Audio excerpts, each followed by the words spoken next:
Yo, what's good, everybody? What's good, everybody? Welcome back to A1 Hoop Zone. Got my special guest of the day, my man's Derek in the building. How you doing, Derek? Good, man. Good. Appreciate you having me on, man. I know we've been talking for a minute via Messenger, hmm so to finally actually collab is gonna be dope. So I'm excited. Absolutely not, man. I definitely been trying to get you on here. Like I said, man, we had baby number three pop in on us, and that was something where it took over everything. like I was going from doing some videos, doing some lives to like all of a sudden out of nowhere, not able to do nothing, bro. So I'm like, all right, let me lock back in. But it'll take a few minutes for the good people to join in, but. We can either wait for them or we can get to it right away. Either way, I'm cool with whichever one. Hey, man, I'm here for a good time. Don't matter whatever you want to do. But yeah, I was excited, man. I did a live yesterday, and I was saving like specifically just this whole thing to talk about. I kind of skated around it a little bit, because I was just saying, I was like, man, I'm hoping my brother can hop on because, like I said, man, I saw that post you had on Facebook about it, and I was like, man, let me hit up D and see if he'll hop on because that's one of the things where I was actually talking to somebody else about that, and I said the same thing. I'm like, bro. I'm a huge fan, and obviously the NBA. I'm gonna watch it, but it seemed watered down, and it seemed like it's on its last leg right now, just due to the fact of, like you said, the media is kind of non-existent at this point, and the brand of basketball that a lot of us kind of grew up watching, at least if you're '80s or '90s baby, it just kind of it's just phased out and went away, and I'm like, bruh, right now it just seems like the NBA is targeting the younger fan base, the younger crowd, and it's starting to lose a lot of their diehard fans or a lot of the fan bases that's going to be paying for that younger crowd to go to these games, paying for subscriptions or NBA TV or cable for them to watch the games, etc. It's like, bro, like for me, it's definitely one of the things where I'm like, there's only a handful of them left, and that's why when I did my thumbnail, I literally specifically like put the people that came to mind that are like the mid-range king, the people that come to mind that even still that's obviously there's a few of them still playing now that are still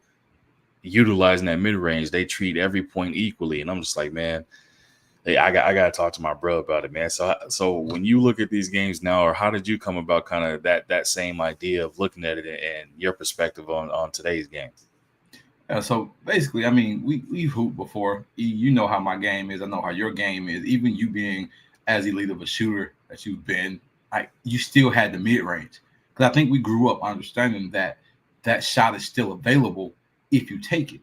And so, Mm-hmm. like I was telling a guy today when we were hooping that that space is just so open that we just focus so much on the analytical side of getting all the way to the rim, and sometimes you can't do it.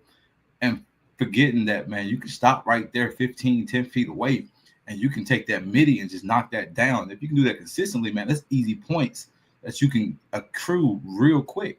And Mm-hmm. so I was just talking to one of my buddies about it. And so it came up to my mind, which is why I made that post. Like watching today's NBA, everybody's shooting threes. Mm-hmm. Everybody, like even the big men now, instead of even having the 15 to maybe even the 17-foot jump shot like Kevin Garnett used to do, he would step in from that 3-point line off of that one dribble. He'll take that midi all day, but he wouldn't Mm-hmm. take them threes. And I was like, man, we don't have that no more.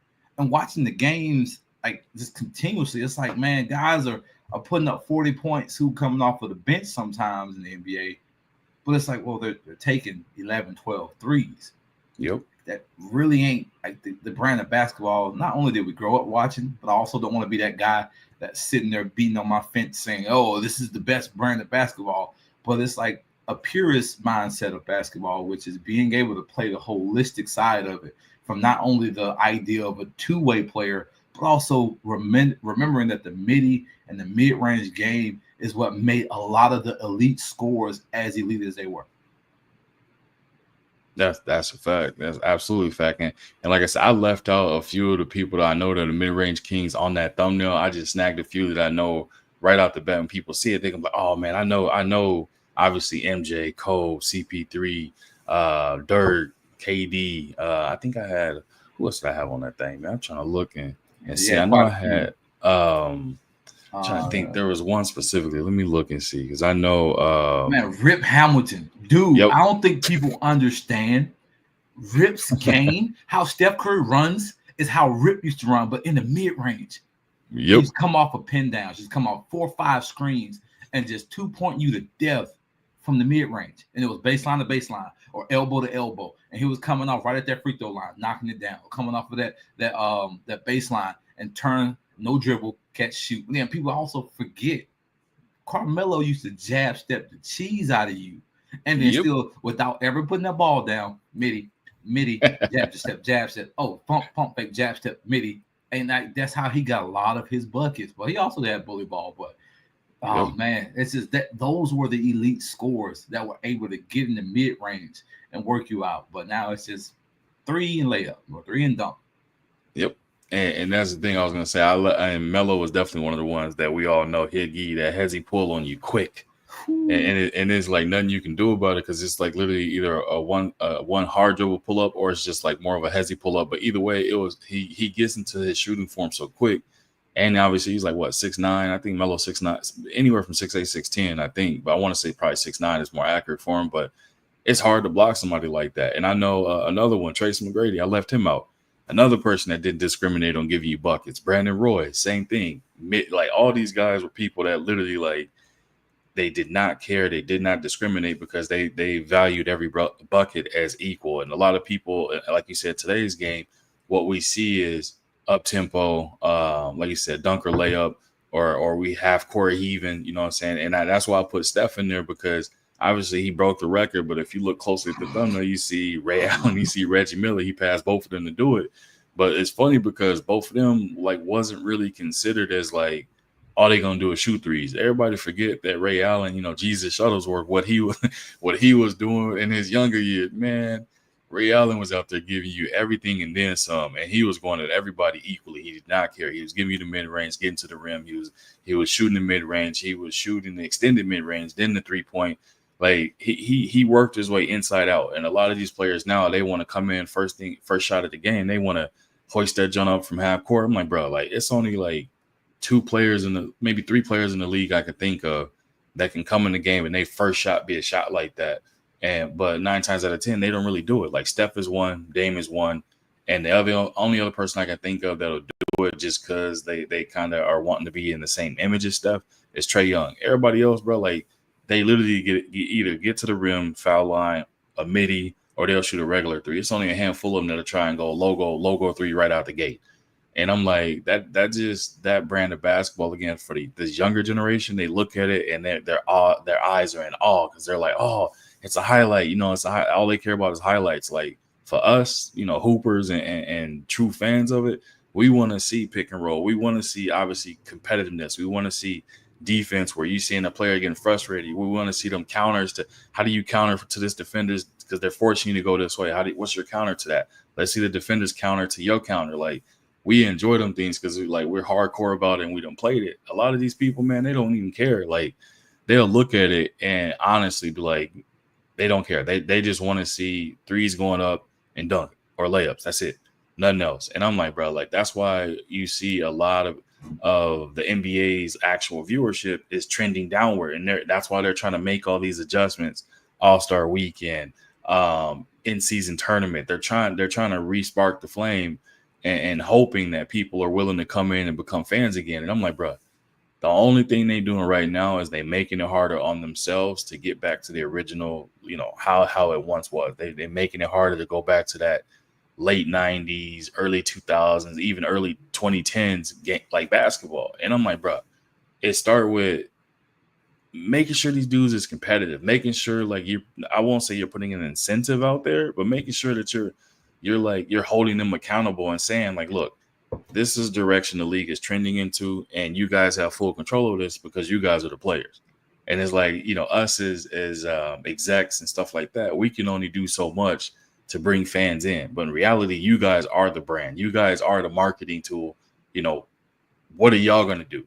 Like, what's good with the Cuban Kane? Salute to you, man. Appreciate you coming through. It's like, what are they going to do to really make this thing happen? And I was going to ask you, like, what do you think is a good thing for them to get back to utilizing that mid-range or get back to the brand of basketball that's going to bring, you know what I'm saying, our target fan base, like, you know, in our age group, that's going to bring us back to it and help us, you know, bring in either younger or older ones that stepped away from the game. it's kind of double-edged sword. And the reason why I say this is because they're trending towards the next generation. Sure, yeah, I get that. But for us that grew up in the 80s and in the 90s, like you said, we're still young enough to where we're the ones that now are spending the money that they're wanting to have invested. But this brand and this crop now of younger generation that are watching the highlights of it. They're going to House of Highlights or House of Hoops, and they're watching all these different highlights on these YouTube channels. They're not sitting down watching the actual product of the physical game. I had the same exact conversation with my wife literally like 2 days ago while we're driving, which is the brand of basketball that we want as purists, as those that played at high levels and still continue to play competitively. We don't want to see this. We don't want the All-Star game now being more of a pickup format. We don't want to see guys just saying, oh, I don't really care as much about the game, or it's all about the money, or incentivizing guys to play when you're already making millions on top of it. And so I think in order for you to kind of get the grasp back, you got to get back to the core of what basketball is.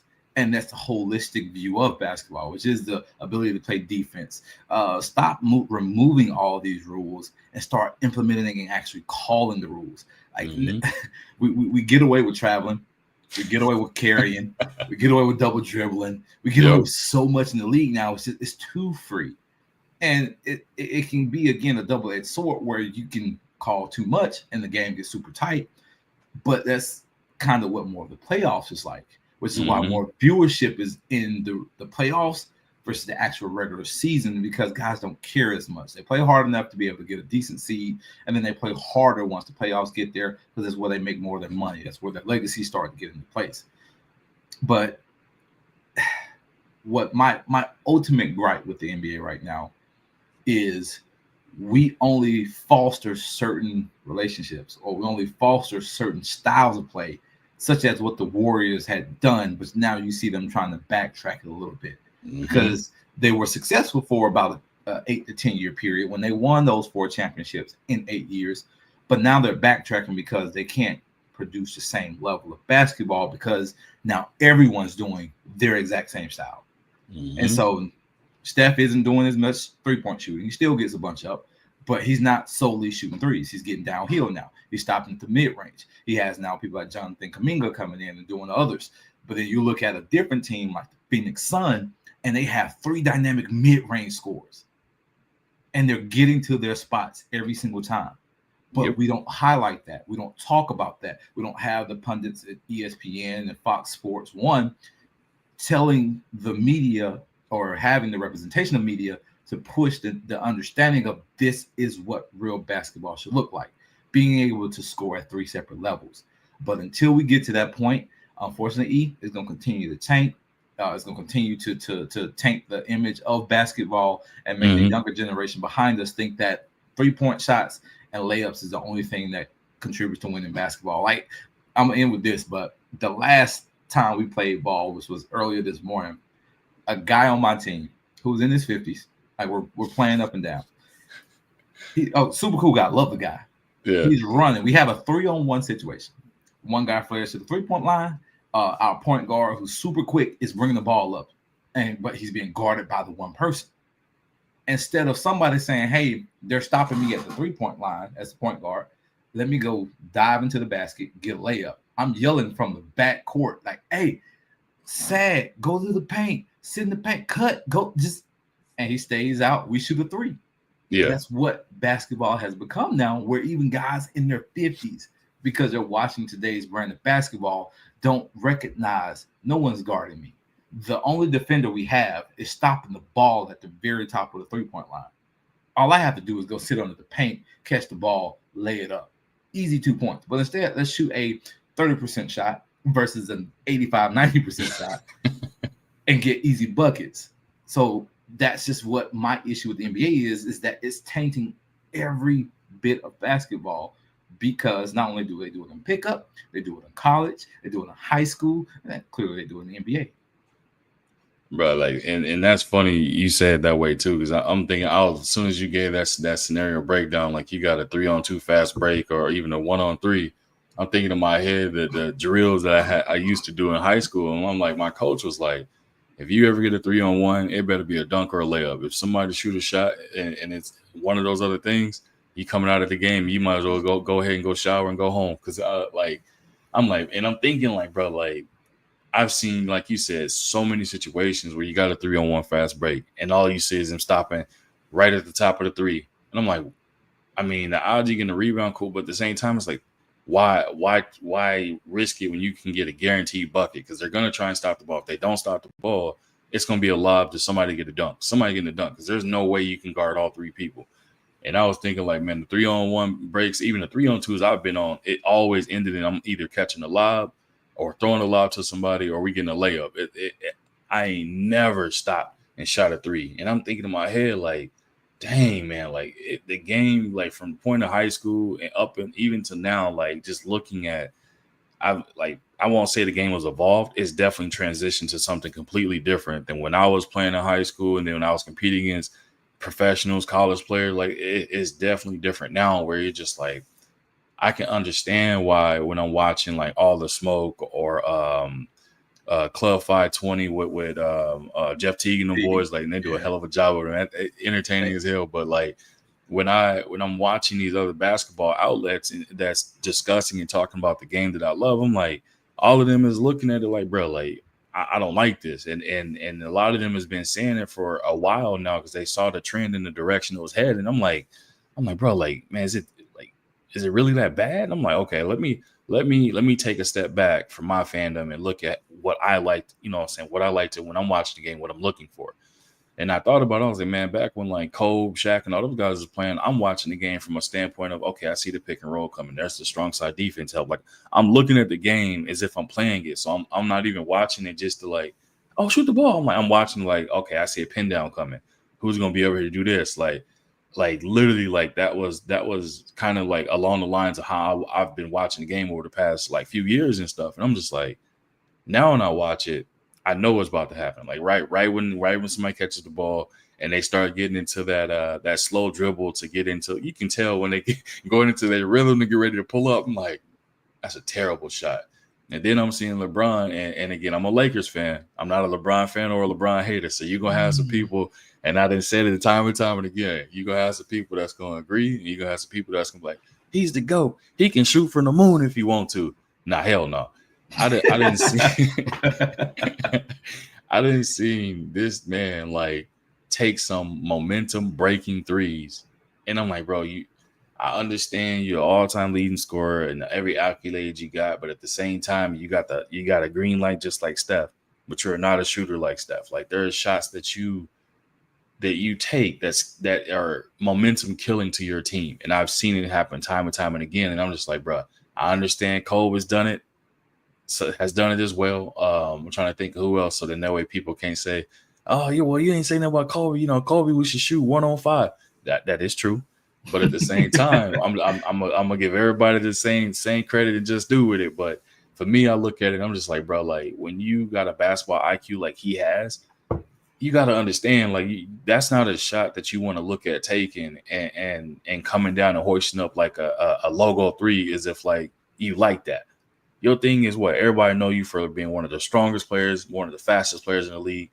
Attack the rim or drive and kick, or go get your little mid range in. I mean, I don't really know what his true like niche is outside of getting to the rim and dunking or like powering somebody. But for the most part, I can't even say like he has a consistent midi. It's like if he gets hot, now we done seen him get hot and last night it was on the heater. In a losing effort, bro. That's the crazy part. I was hot, but I've seen that dude get hot, bro, and he'll run off 19, 20 in a row on you, and it's like what he did to Toronto, and he was just fading away, spin move with the left, little floaties, and I'm like, all right, yeah, he got it going. The Bucks, when he was lighting them up, I'm like, he got it going. Okay, that's cool. But then it's like when your team is down 1 or 2, and then you coming down because you know, you trying to get it all back in one play and you shooting the logo 3 in the air ball. Then it's like, then you looking around trying to blame people. I'm like, hold on, man. So for me, it's like, bro, like utilize y'all strengths. I think every NBA player in the league, I kid you not, is more than capable of knocking down some middies, at least 4 or 5 middies a game. every single one of them could easily do it, and it gets them in the rhythm. Devin Booker is one person, like you said, Suns got 3 mid-range kings over there. Devin Booker is one player where he'll start midi, and then he's going out to 3. But if the midi is going, and then the 3 is going, you're in trouble because he gonna knock it down because he's a consistent shooter. But he always starts with the midi. Bradley Beal, he trying to get himself back in the shape. KD, you know what KD about. He don't discriminate nothing. He could be 5 feet from the basket. He's still gonna shoot it. He could be stepping right inside the 3. He don't care. Only thing he want to do is be efficient, knock down the shot, and put his team in a position to win. But some of these other players, they value the 3-point shot way more. Them analytics is definitely killing the league or changing their mentality of where it's like they don't care whatsoever about an efficient shot no more. It's take the 3. I want to get as many 3s up as I can. I'm like, why, bro? Like you think because if you knock down 30, you're gonna win the game. What if you knock down 30 and you lose by 20? Then what? It's like, what y'all gonna do, bro? Like, you know, you taking more 3s, and which then takes away from the percentages of how many you're actually going to make. Mm-hmm. Unless you're Boston and you're hitting 40% of your 3s, most teams are shooting between 20 and maybe 35% of the 3s each game. And so if you take that number and say, instead of me shooting 43s, I'm going to only shoot 23s, and the rest of that's going to be mid-ranges and layups, then that would probably give you a better chance of winning. Mm-hmm. But they play too much of the analytical side. Well, what if we hit these? I'm like, what if? But what if you don't? Mm-hmm. And so it's like, I think even balance would be the best thing. I, for one, also am a Lakers fan. Can't stand LeBron. I've been upset since the moment he got there because I knew it was going to ruin our entire franchise. Like, I was a diehard Kobe guy. Like, Kobe was the reason why I started playing basketball. I wore number 10 my junior year in high school because Kobe wore 10 that Olympic year. Mm-hmm. So because Kobe came back for the Redeem team in 2008, my junior year was 2009. I was like, give me number 10. Did you not just see Kobe Bean? Like, I wanted to be like Kobe. I even wrote on my shoes a Mamba mentality. Mm-hmm. Like, at that time, I was like, I want to be like Kobe. And so, like, seeing the franchise become what it has been because of LeBron and his analytics. And honestly, let's put it this way. Freaking, what's his name? The Phil Jackson, the coach. He said it best. When LeBron has a posse, he actually does. And that's Clutch Sports. And you just saw they signed Brandon Ingram. Oh, yeah. From the Pelicans. Now watch, all of a sudden now he ended up getting traded and sent there too. That's what he was referring to when he was talking about like that entire posse that LeBron got. But I digress from that. Not here to talk about that. But just as you can see, there's a lot of disdain for LeBron when it comes down to that piece. But also, like, he's out of the $1 million he spends a year on his body. Cool, great. You're in physical shape. It doesn't look like it though when you play. Like, you only play one side of the ball. You give absolutely no effort on defense, and you've never progressed your actual basketball game the older you've gotten. So I would have thought you would have been working with somebody like a Phil Handy that was your assistant coach the last 2 years, and who also was your assistant coach when y'all won a championship back in Cleveland in 2016. You would have been paying him probably $1 million or close to $1 million to work you out all summer long to not only help your body from your other guy that you spend $1 million on, but also give Phil $1 million and say, hey, you need to put me through all these things because LeBron still can't even dribble. You see his warm-ups? He try to dribble between his legs, he lose the ball. Like, oh my goodness, bro! Like, my 2-year-old or my 3-year-old can dribble better than him, and I'm like, man, whatever. But if he only worked on his game, because now he's losing some of that athleticism. If he would have worked on this game in the mid-range, I saw him working with Hakeem Olajuwon in one of the old summers. They had clips of him working on footwork. Yeah, where did that go? Did you pay Hakeem whatever money he was asking for just to say that you did it for a photo op or for videos? Or were you actually trying to work on your game and your footwork as you got older? Doesn't look like he did. Now he's just like, I'm just going to jack more 3s. Yeah. Or I'm simply going to go downhill and try to get a layup or a bully ball everybody into shooting free throws. And we know at the end of the game, like, he don't want to shoot free throws. So that's why he don't take end of game shots or driving layups. Yeah. And then look, that's funny. QBK said the hate in the league is gone. He said, I remember hating on Kobe and the Lakers. No more rivalries. He was like, it's a love fest all over the league. Draymond vacations with Bron. What the? Yo, hey man, hey, he is right on the button with that. There's no more hate. Everybody's buddy. Like I thought Draymond was gonna ultimately like be the next Isaiah Stewart when it came down to LeBron. After he called him the B word and he like stepped over, I'm like, oh, I love it. I'm loving this. Even still though, there is a bit of a budding rivalry with the Warriors and LeBron. Not necessarily the Warriors and the Lakers, but the Warriors and LeBron thing, because that neck and neck between Curry and Bron. Yeah. Because Curry now has the same amount of rings, and 3 of his 4 rings came against LeBron. Yep. LeBron only got the 1. So I'm with him, man. We need rivalries back, man. We need that grit and grind we used to have. I thought Memphis was starting to build that up with the Warriors a few years ago when the whole Dylan Brooks thing happened, where he took out Peyton the second, but now it's like, they got rid of Brooks, so he up out of there. We don't have anybody like that no more. Everybody's too cool with each other. Everybody now signs with each other's sports agencies or brands. So it's just we've lost the ability to just go at each other anymore. And that's what made basketball fun, even if it was a friendly thing. Even Bird and Magic, like they said, we hated each other in between the lines. But it was cool as cheese when we stepped away from the court. But on the lines, kill them. Go at them. Yep. And what's funny is I think it's like the last of the dying breed when it comes to that of players that's cut from that type of cloth for that elk. Anthony Edwards is one of them. Jaylen Brown is one of them. Tatum, I think he's starting to kind of show he's playing with a different kind of chip on his shoulder. Like the Celtics, they not playing friendly with no team. They just going through the motion of things, and they gonna crank it up when it need to be cranked up, like you said. But them knocking down, and just to go back to 3-point shooting, them knocking down at the clip they're shooting.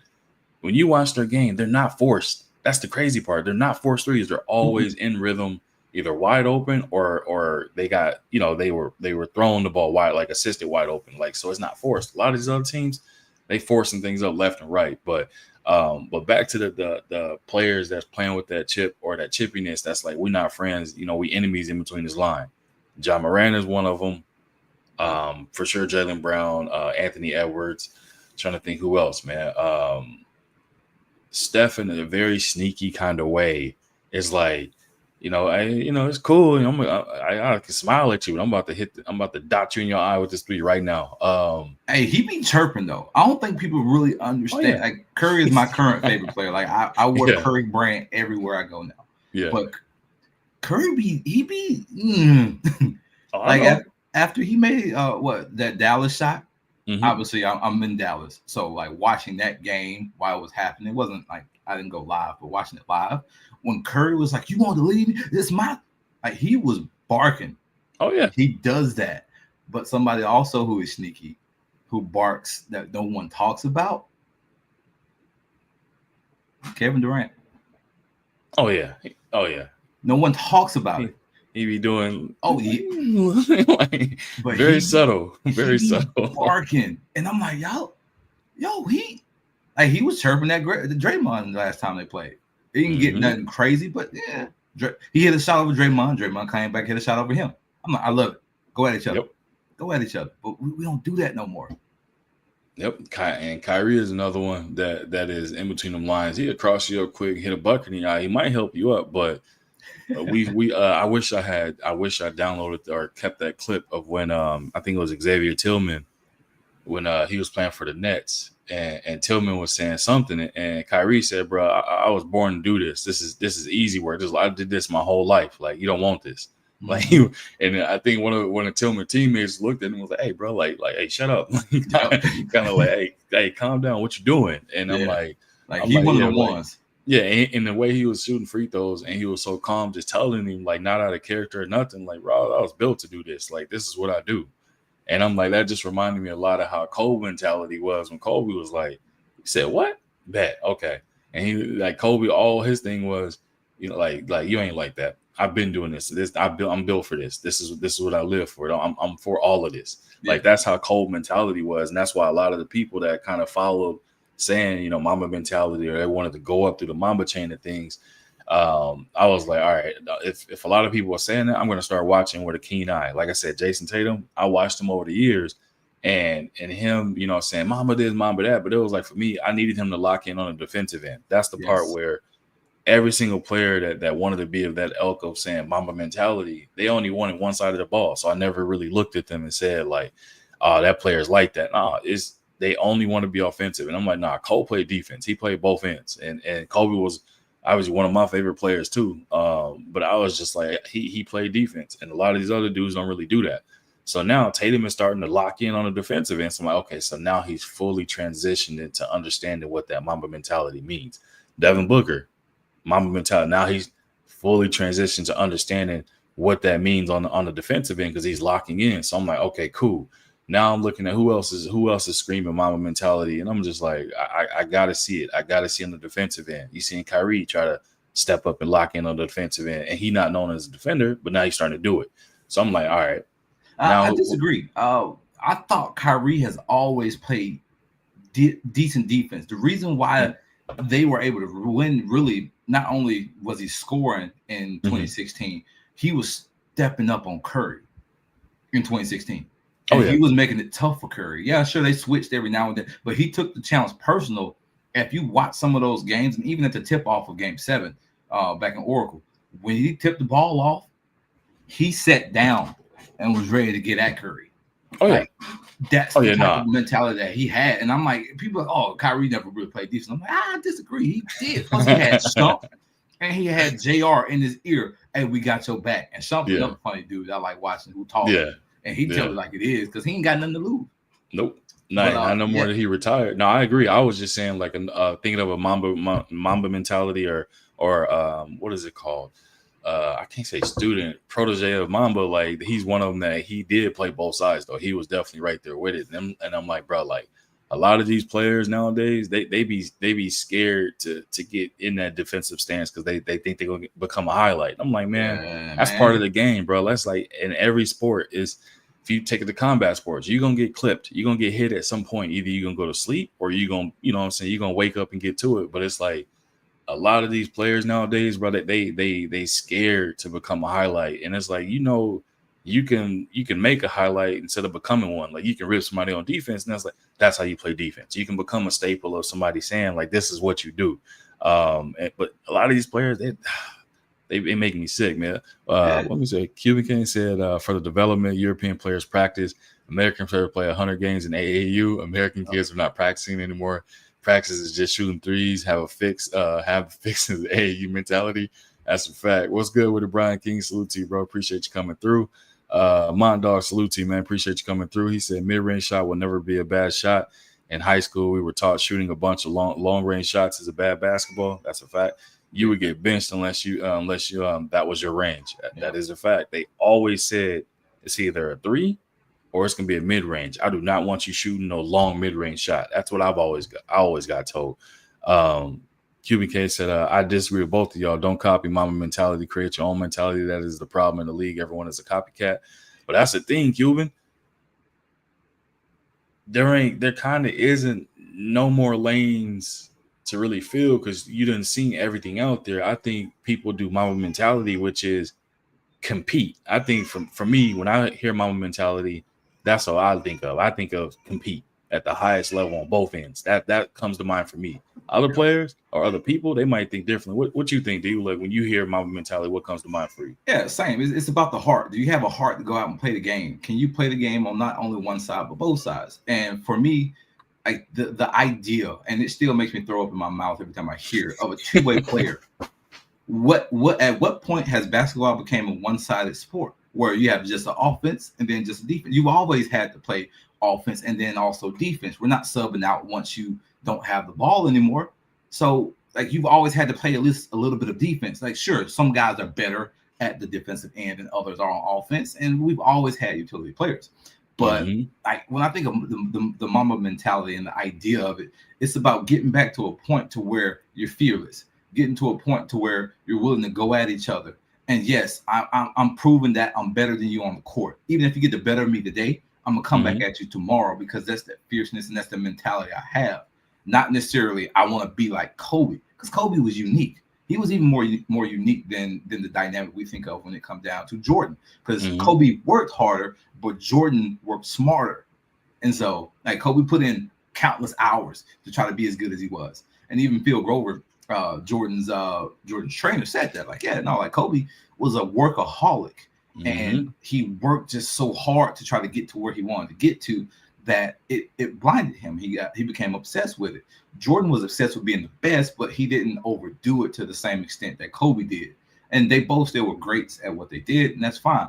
But the mentality was still, I'm going to work and outwork everybody else so that when it comes down to the spotlight being the brightest, I'm not going to shy away from it. I've practiced this 400,000 times. I've shot this shot 15 million times. I've been in this position forever, and I'm not going to shy away from it. That's the mentality that I think of when it comes down to that Mamba mentality. Yep. I agree with that. What's good with it, Quee? Mondog said, once the coaches stop trying to copy Steve Kerr's motion offense without a Steph Curry, basketball will go back to normal. Hey, that's a point. I mean, ain't no Steph's out there. You got what? Obviously, we know Klay Thompson he's a knockdown shooter. He ain't Steph though, man. Yeah, that's what I keep trying to tell people. He ain't no Steph. Steph is in the lane of his own. He is different. After the Olympics didn't prove that he is different, I don't know what to tell you. But like, people got to stop trying to do what he's doing because Steph is unique. Like, even his brother can't mimic that, and he was raised in the same house. That should show you something. So it's just like, hey man, this dude's different. Let's just let him be different. But we're not going to shoot the same way that he does, because even if it's a bad shot to us, it's a good shot to him. And then he's getting sometimes double and triple teamed. I mean, look at Boston. Boston sends all 5 to him, and it don't matter. Anybody else get 5 guys on them, they doing like LeBron throwing the ball out of bounds, but whatever. Yeah, unless it's a Kobe. Kobe will shoot it. He don't care. You can have a whole entire bench and fan base guarding Kobe. Kobe would turn around and say, "That's an easy offensive rebound there for y'all, right?" Yeah. I got all the attention on me. You should be able to get that offensive board if I miss. And in his mind, he ain't gonna miss. Yeah, bro. That would be tripping. Quee said that undefeated mentality makes you feel you can do anything. That's true. Like, you just gotta, you know what I'm saying? My dog said my mentality is compete, work hard on and off the court, play both sides of the court, study the game, and be cerebral. That's a fact, bro. It's like that's again, Kobe wasn't the most athletic guy. He was not the tallest. He wasn't the short. He didn't have the biggest hands. That dude had a work ethic though that'll make you think that he ain't got $2 in his account though. Same thing with a Floyd Mayweather. You would, I mean, think about, look at it this way. Say you didn't have a TV and you had no clue who Floyd Mayweather was, but the only thing you saw him do was his work ethic. You would think that dude was broke and he's just trying to make it, not knowing that this dude got hundreds of millions of dollars in the bank. And it's just like, it's all about work ethic. Quee says, yeah, she's talking about Steph. Yeah, he's a one of a kind. That's a fact. Like I said, only other person you can kind of not even put in the ballpark, but at the same time know that like he can shoot from deep with ease the same, it's Dame. That's the only other player I can think of that can shoot with the same type of ease as Steph does from any distance, like once he crosses half court.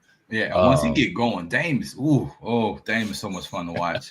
So much fun to watch. I had a buddy that played at Weber State at the same time that Dame did, and he said, I knew from the moment I stepped on campus watching him, he was going pro. Yeah, he just could tell.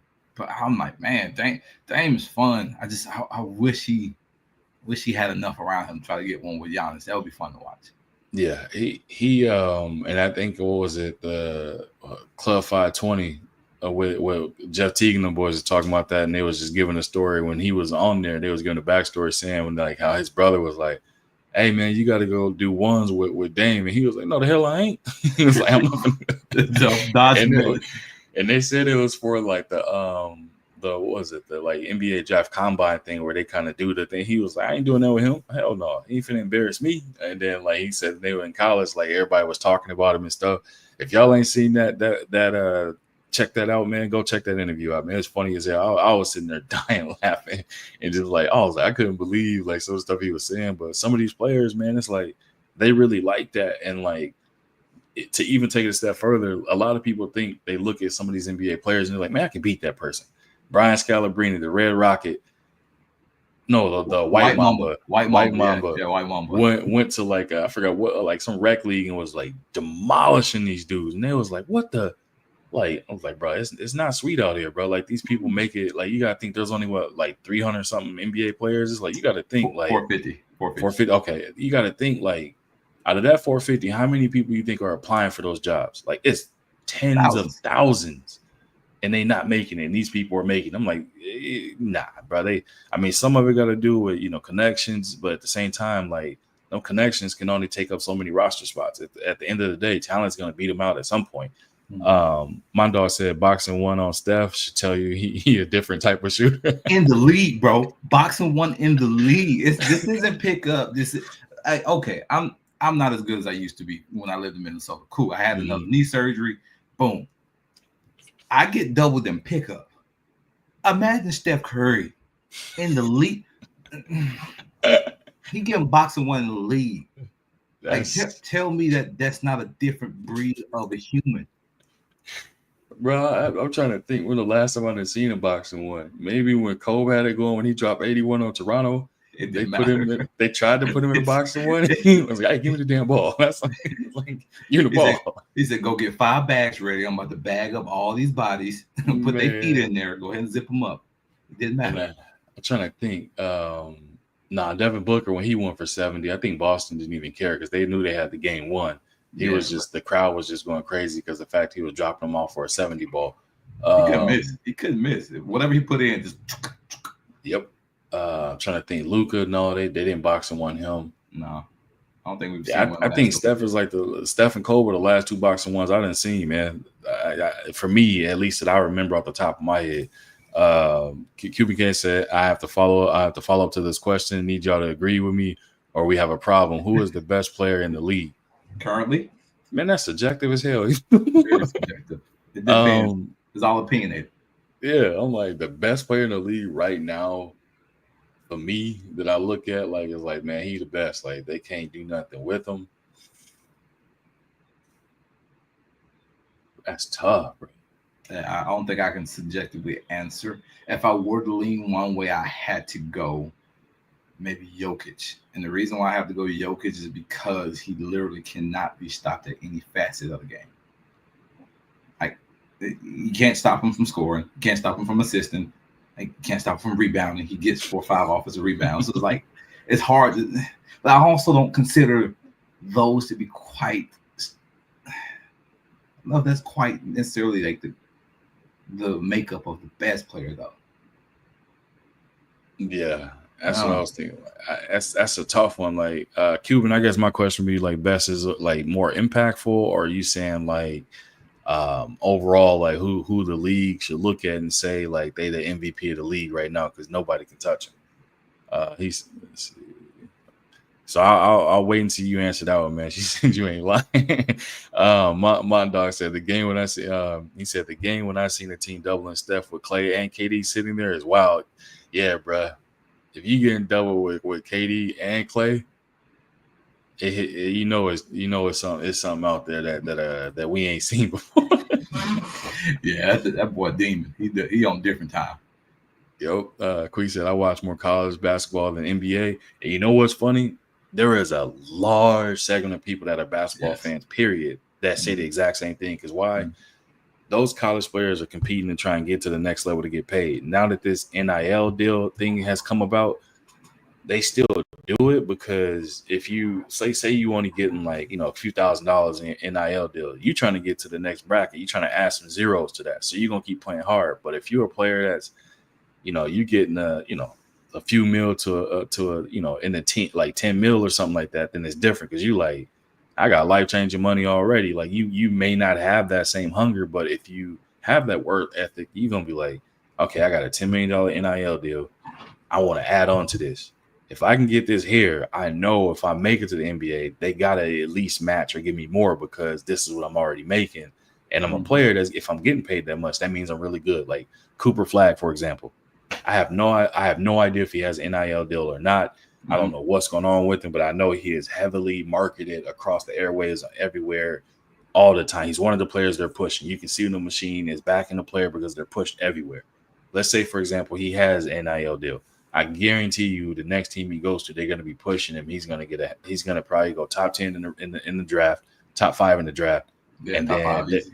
they're gonna give him a chunky, nice little rookie contract, and it's gonna be up from there. So it's like he can probably survive off that rookie contract and just, if he want to, walk away. So you know the difference of players that get there and they're just satisfied with and comfortable. Oh, I made it. Now it's like I don't have to do no other work. I didn't live out my dream. And then you see the players that's like, I want to be the best. Those are the players that have those extended careers and things of that nature. At least for me, that's kind of how I feel. And I think also like with college now being similar to football, if you've been watching the landscape, because of the NIL deal, is making it more even spread around to where there aren't those UNCs. Duke isn't as big of a powerhouse.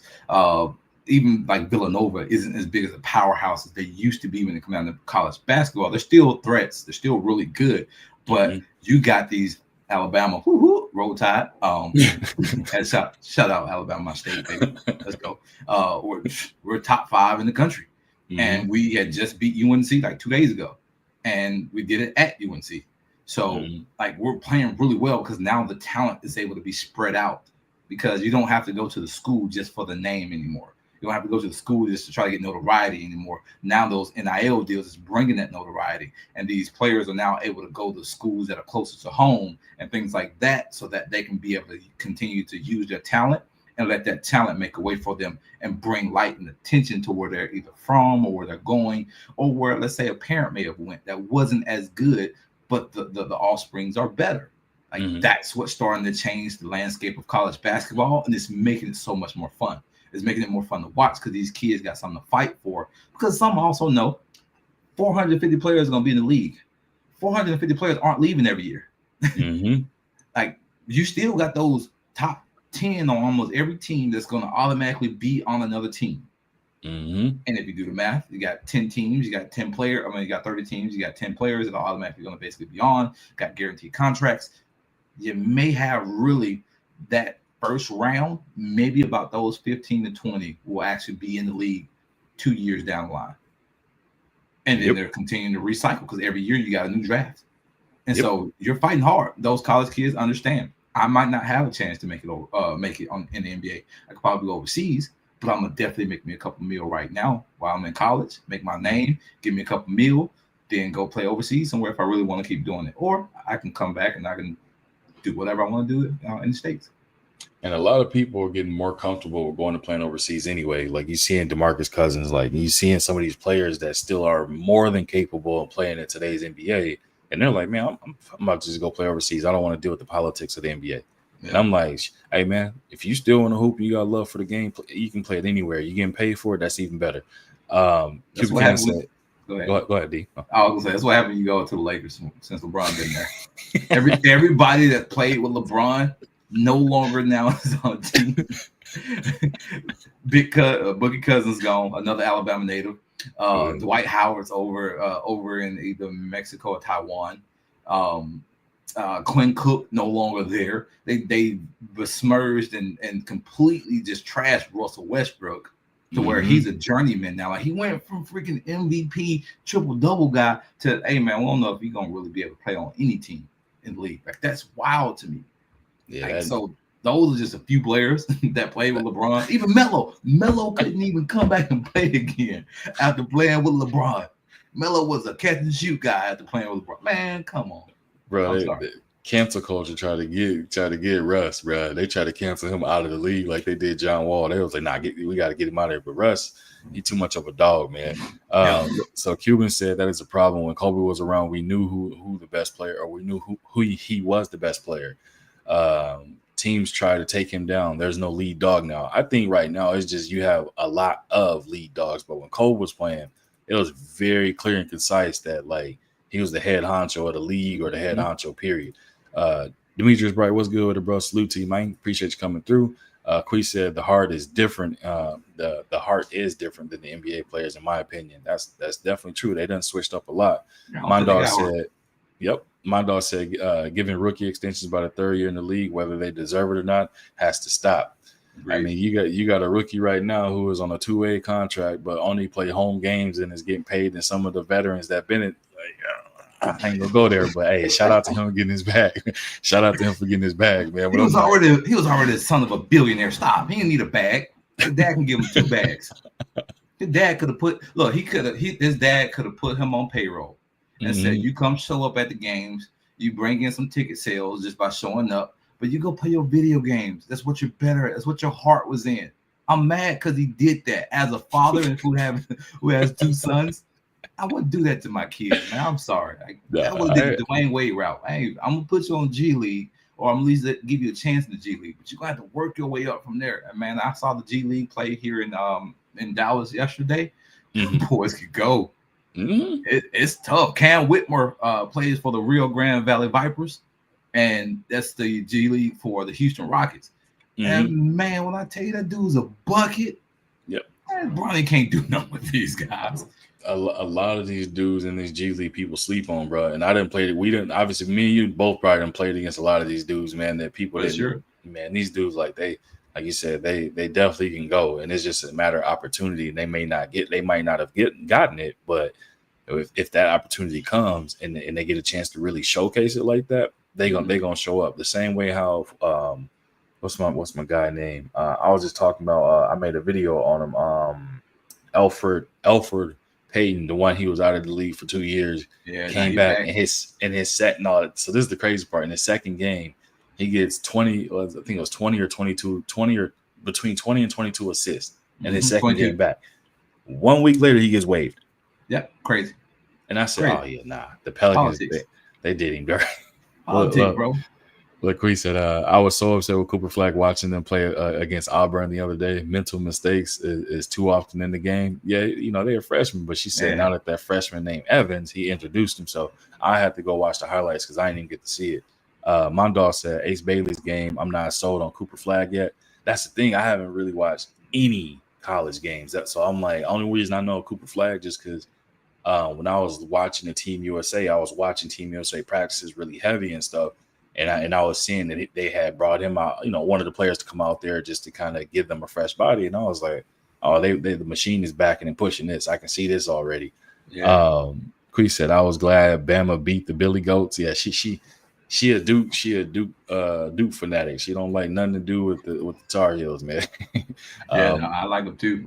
Especially, speaking of Cooper, I saw him like 17, 18 U when he was playing AAU, and I was like, all right, he got the potential, but does he have the fortitude mentally, and does he have the heart to compete at that level? I watched the Auburn game against Duke, and Auburn being in Alabama, I'm pulling for both my Alabama schools. Watching Auburn literally take his lunch, I'm like, come on, Coop, man, you just played with Team USA and was one of the standouts. Show that you got some of this heart, so that you can come out, you can compete with these guys in college saying, hey, I'm at a different level.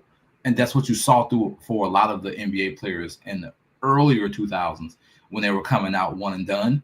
Like, they actually stood out. It was like, hey, can't nobody do nothing with this dude. Can't nobody do nothing with Michael Beasley. Can't nobody do nothing with some of these Kyrie. Can't nobody do nothing with them. But it's like these other guys now, and even like Austin Rivers, like in high school, he was that dude. He was different.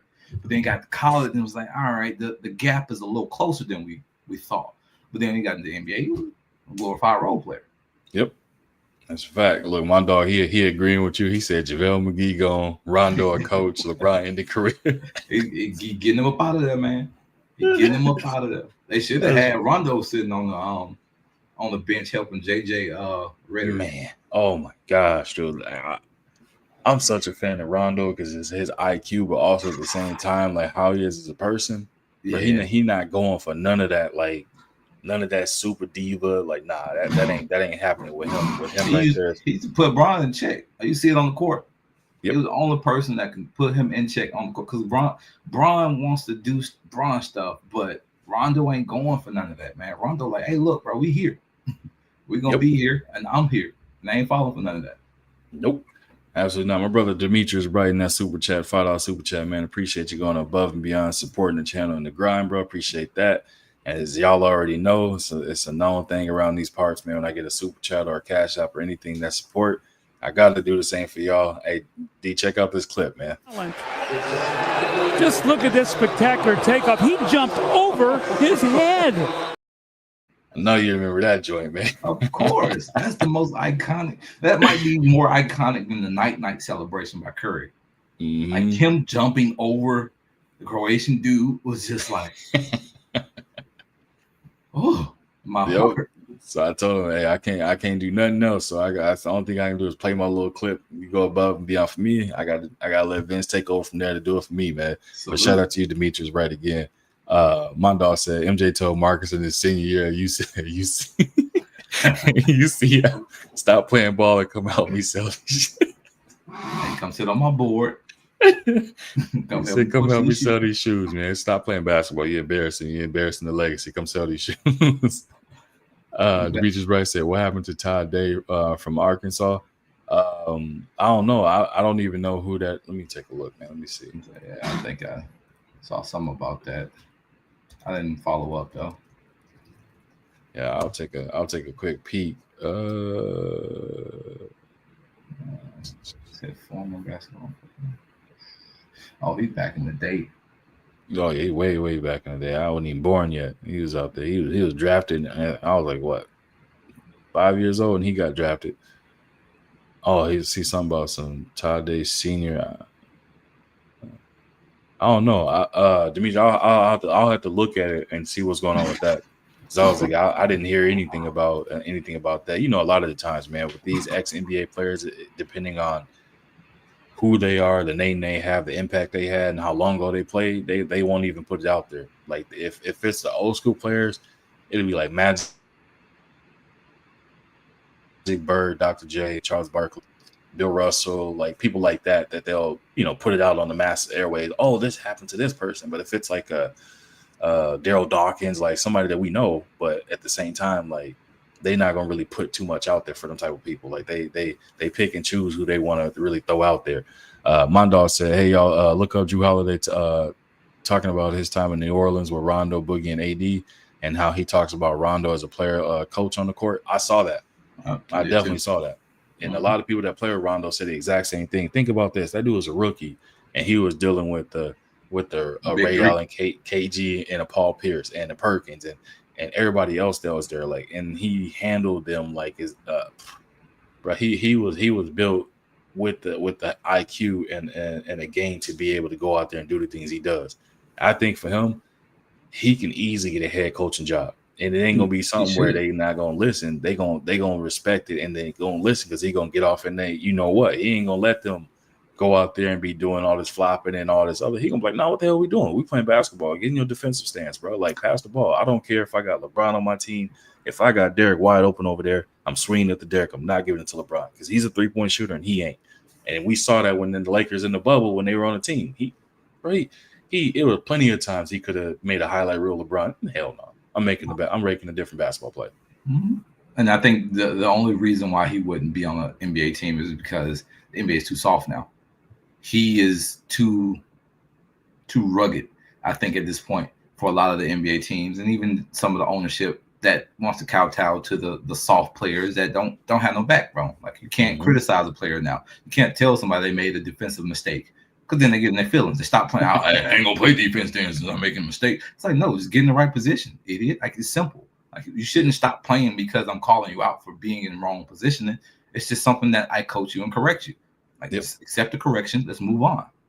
But they got to be coachable, and a lot of the coaches don't want to find out whether or not if a player is coachable. I think a lot of them assume that this person he's not gonna take whatever it is, whether it be, you know, not criticism, but some correction. Like, you know, nobody's above reproach, but at the same time, a lot of these coaches bite their tongue because they don't want to piss off their star player. Because if they do, who's the team likely to get rid of first? They're going to get rid of the coach before the player. It's like the coach is the scapegoat. So it's like, what's the point of having a coach if the coach can't be a coach? If you ain't Greg Popovich, Ty Lue, Spoelstra, man, Coach Spo, and I think for me, that's kind of where it ends for a 3, where I know for a fact, like, they can get off in their team butt, and their team is going to literally, they going to stand there and take it. They're not going to talk back to them.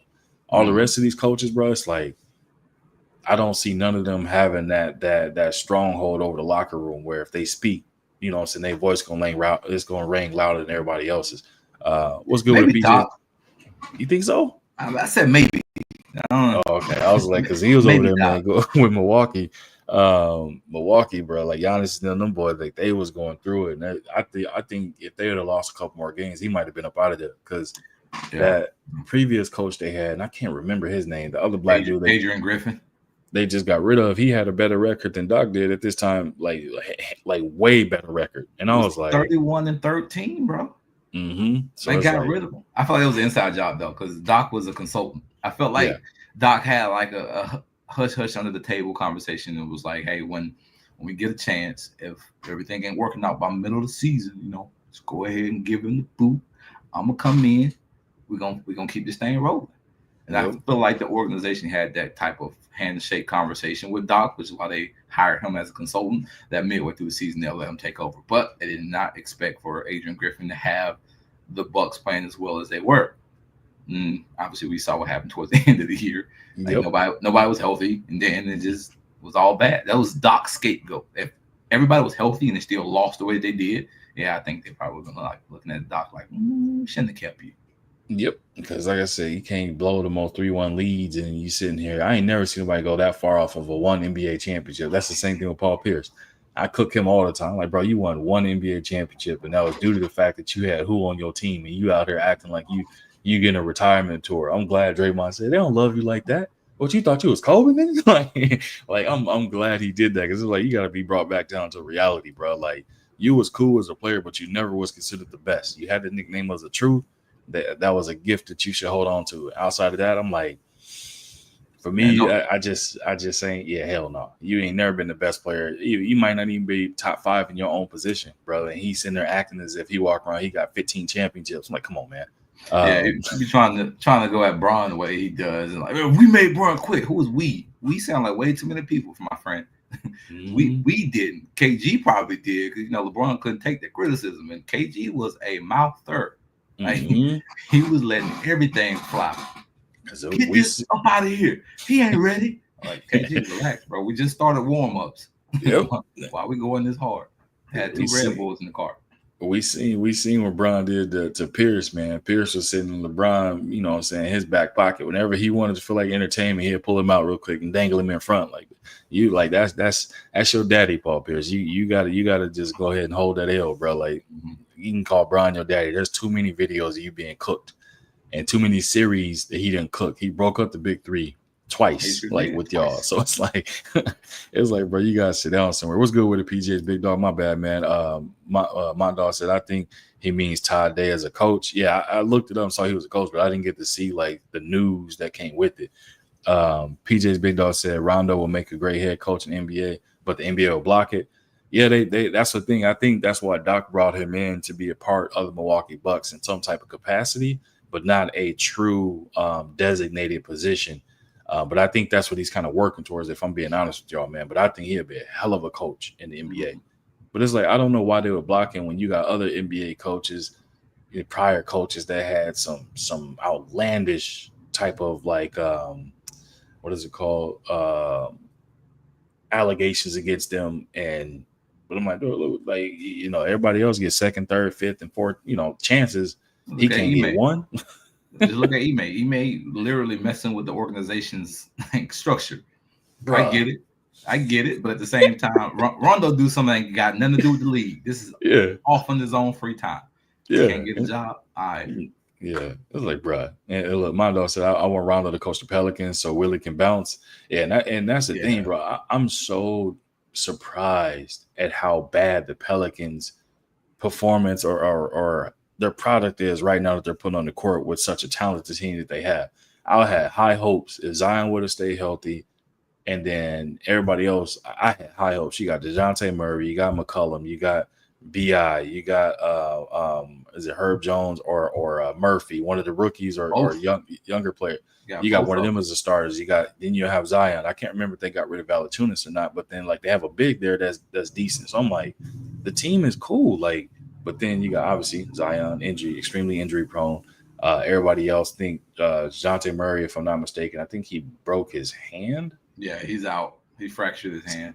So it's now you're seeing like Brandon Ingram was like, all right, bro, like I done gave y'all everything I could. I think it might be time for me to pack my stuff and go shopping. Like that's kind of the word on the street right now. And I'm like, I wouldn't really be mad at him because it's like, bro, like if you want to play a winning brand of basketball or compete for something, you can only play losing ball for so long. And once you get fed up, you want to get out. Like KG with the Timberwolves, the Timberwolves did him a favor. And when he won that chip, it felt like, you know what I'm saying, the fan base in Minnesota won a chip because they was like, he bled Timberwolves colors, bro. And he gave them everything he had, and the fans gave him everything they had. And they, you know, I ain't never seen nothing like that where somebody leave and they get that much support and that much happiness and celebration of your success. I ain't never seen that before. Right. PJ Big Dog said Bucks did Adrian Griffin dirty. He said players and assistant coaches sabotaged him. Hey man, he said, remember Terry Stotts stabbed him in the back before the season even started. Yep. Yeah. And then I remember when Terry Stotts got into it because Terry Stotts said he felt like he got sun. Man, go on somewhere. You're a dope. If you can't have a dope conversation, then move around. In the words of Rashad McCants, move around. Yep. PJ Big Dog said Pelicans got a team of Kawhi and PGs, not Willie Greenfall. I thought with Joel in there one time. At least Joel. That's Zion, Joel. He show up, he do great for like 12 seconds, and then got sit out. Bruh, man, I don't know, man. Some of these players, bro, like I think we just seeing a repeat of history where we're getting to see the current Tracy McGrady's, or we're getting to see the current Brandon Roy, or we're getting to see the current Grant Hills, but in different positions. And people are like, hold on, A1, why the hell you name it? Because all of those people had their career either cut short or wasn't able to live up to their potential due to the fact that they were injury prone, and injuries robbed us of seeing them in their true prime, or robbed us of being able to see them at their full potential. That's what we're seeing with Joel Embiid. That's what we're seeing with Zion. That's what we're seeing with like a few of these other players that are consistently getting hurt. Like Anthony Davis right now is balling out of control, and he's managing to stay healthy, and it's like, but barely. Yeah, like, I didn't see. I'm like, look, I'm waiting for somebody to walk by and fart, and let's go take him out. He's done. I didn't see some plays, man, where he done literally like he was ready to just kind of like pack it in. But I think for him, he is making a concerted effort to be like, nah, bro, I gotta play. I am gonna play. I will play. Like I think you can see that he's really trying to do it, but it's like I don't know, man. I know one thing. Coach Tibbs better chill out, man. You cannot have yo star play. Let me simplify. Man, Tibbs is not gonna stop. They need to get rid of him. He is hurting players, bro. I think he's doing this on purpose. He's like, I'm trying to see how long this one can go until he dies. What? Trying to kill players? Like their careers, yes. That's what happened to D Rose, man.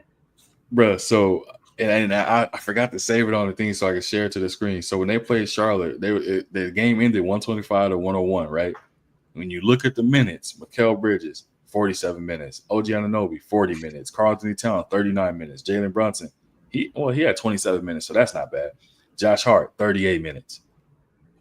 Out of them players, them is your starters. Why in the hell, if you up by 20, because I know they had to be up by 20, because let's just say they had junk points. Junk points may be 10 points. They still up for a margin that the game is over. Why is it you still got your marquee players on the court? I'm like, or playing them heavy minutes like that. I'm like, bro, yeah, he gonna Derrick Rose his entire starting five, and then and them New York fans, they are unforgiving, bro. They gonna chase him out of there. You saw what just happened last playoff. He ain't had nobody. He had two people on the bench. Two. Dante DiVincenzo had to start because he hurt by the second round of the playoffs. They were pulling dudes from New York streets. Hey man, come from the Rucker. We need you to go ahead and suit up. Because he's hurting people, bro. Like he doesn't understand. And honestly, I think Brunson didn't play those many minutes because his dad was like, hey, he done. Yep. He's done. His dad, Rick, like, hey, Jalen done. Sit him down. He done. Yep. Oh, I need him to put.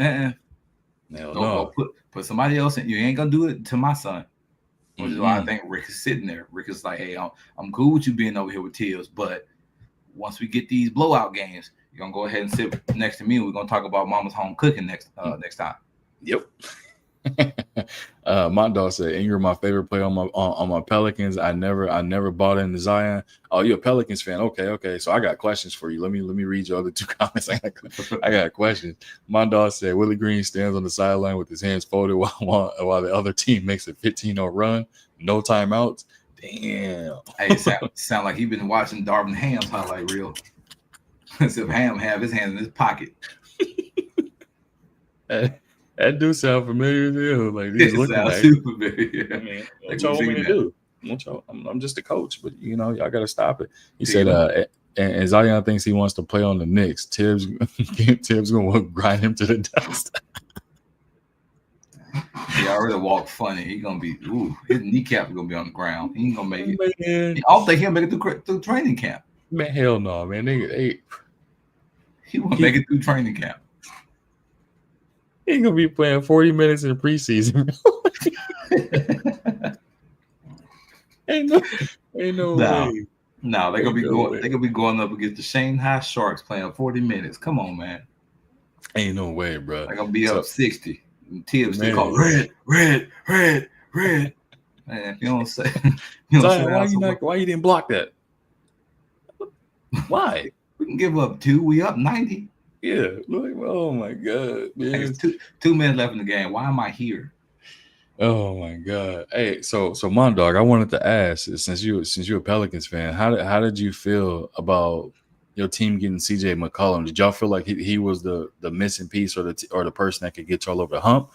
Or do you feel like the Pelicans could have made some better moves with the pieces they had to bring in some players that actually would have put the Pelicans back on the map to be when AD was there, and who played with AD when he was there? It was AD, Boogie, Drew.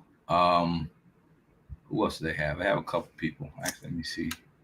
Yeah, so we'll go back to that era of the Pelicans. Like, do you feel like because like I said, when I look at this Pelicans team, bro, like I had high hopes for this team. I was like, man, I cannot wait. But then it just kind of went like, man.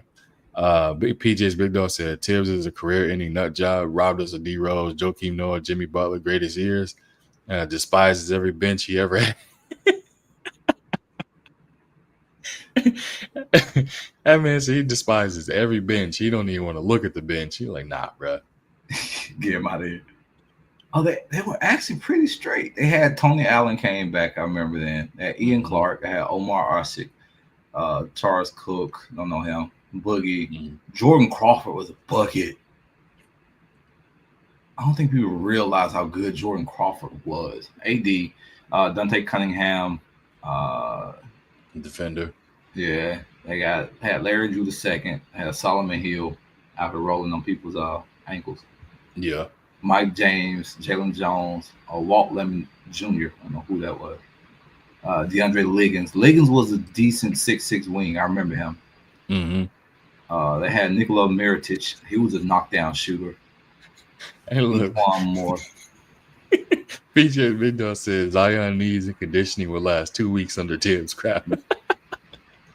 2 weeks? You being generous, bro. I'm going to get that dude 72 hours, man. One after the work. He said 72 hours. 72 hours. Two workouts and a recovery day, and he done, bro. He out of there. He's going to be in the ice bath. And he's going to be like, I ain't getting out of here. I'm done. Oh, man. So Mondal says CJ is a good third piece. He overpaid. My issue is not getting the solid power forward when Zion is out and deciding on whether to get quality center based on fit and spacing with Zion, who never plays. That's a good point. Yeah, they always had this Valanciunas, and I was like, he ain't good enough. Mm-mm. I think what they should have did was go after I think either Nurkic would have been a good little sneaky piece because he's similar to Valanciunas, except for I think Nurkic is more like fluid, so he's more like he can space a little bit better, and he's a better passer. So I think he would have kind of fit their scheme a little better. Either him, or you can say what's my man's names from the Chicago Bulls center? Vucevic. Yep, Vucevic. I think one of those two would have been a decent because they're both kind of stretch bigs, but they have the ability to play big.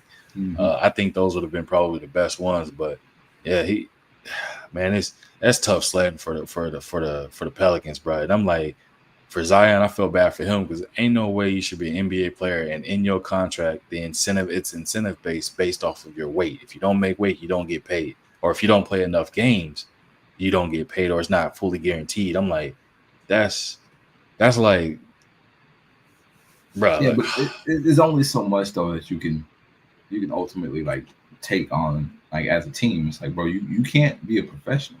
Like you're a professional for a reason. This is part of the title. It's part of who you're supposed to be. And if you can't do the professionalism part, we're going to hold you accountable. We're going to put your feet to the fire. And Zion, for some reason, can't adult and doesn't have a good core around him to keep him accountable. Like they need to have nutritionists with him at all times.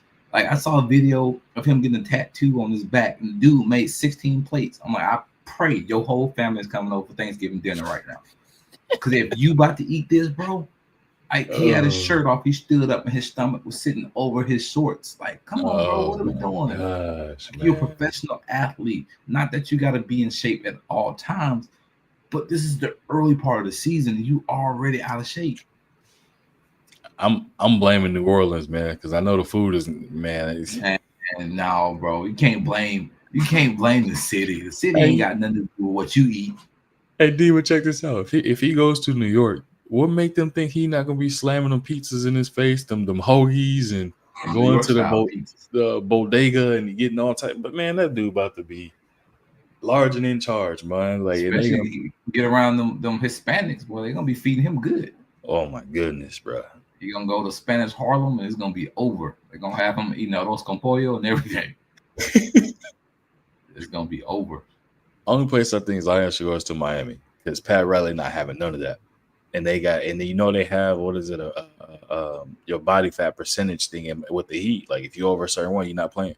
Mm-hmm. And then if you're not playing for so long, then you out of there. Like it ain't gonna be no we give you second, third, fourth, fifth chances. If you're not meeting my requirements, we gone. And people gotta remember, like the NBA, this is a business, this is a job. Like they are on the job. I ain't never seen nobody get paid so. You're getting paid a full-time salary to work seasonal, not even part-time, seasonal. Whereas like the season is all year long, but you only coming in and working 3 months out of the year and you getting the full, like, come on, it is insane to me. And they get paid millions, bro. Hundreds of millions. Yeah, it's crazy. And then over a short period of time, they're making this money. Like a 10-year career is great in the NBA. If you can do 10 years, say from 23 to 33, how many millions you can make? And that's just from just your club or whatever teams are actually like signing you for those 10 years. That doesn't include any endorsement, doesn't include anything you're doing on the side for business ventures, anything like that. Like Andre Iguodala is super smart, which is why he went back to Silicon Valley. When he left and played in Miami, he was like, ooh, I'm gonna go back because I can make a little bit more money. It's like I just so happened to got another ring. Mm-hmm. Business move. That was a smart move. Mondor said Zion wants to be a point guard / power forward, whatever they baby him to being instead of working on his game and having him discipline and conditioning. That's a fact. QB King said Pelicans the worst place in Zion to go. Louisiana girl shaking my head. Mondor said Zion needs to go to Utah. Food nasty out there from the food book up 250 pounds. It's the food nasty part for me. I've never been to Utah. I don't think I really want to go, but that's pretty funny. I passed through there a couple of times when I was going driving from Minnesota to California. It's definitely different. It's different. I can say that much. Oh man, that's too funny. Give me 1 second, D. All right. But yeah, man, it's funny just to see how the landscape of the NBA is kind of rolling out. You're just seeing how players are moving and how things are happening around the NBA is fun. I don't know if you're paid to be a professional. You would think the guys would take that serious. Like you get paid to be in shape. Yeah.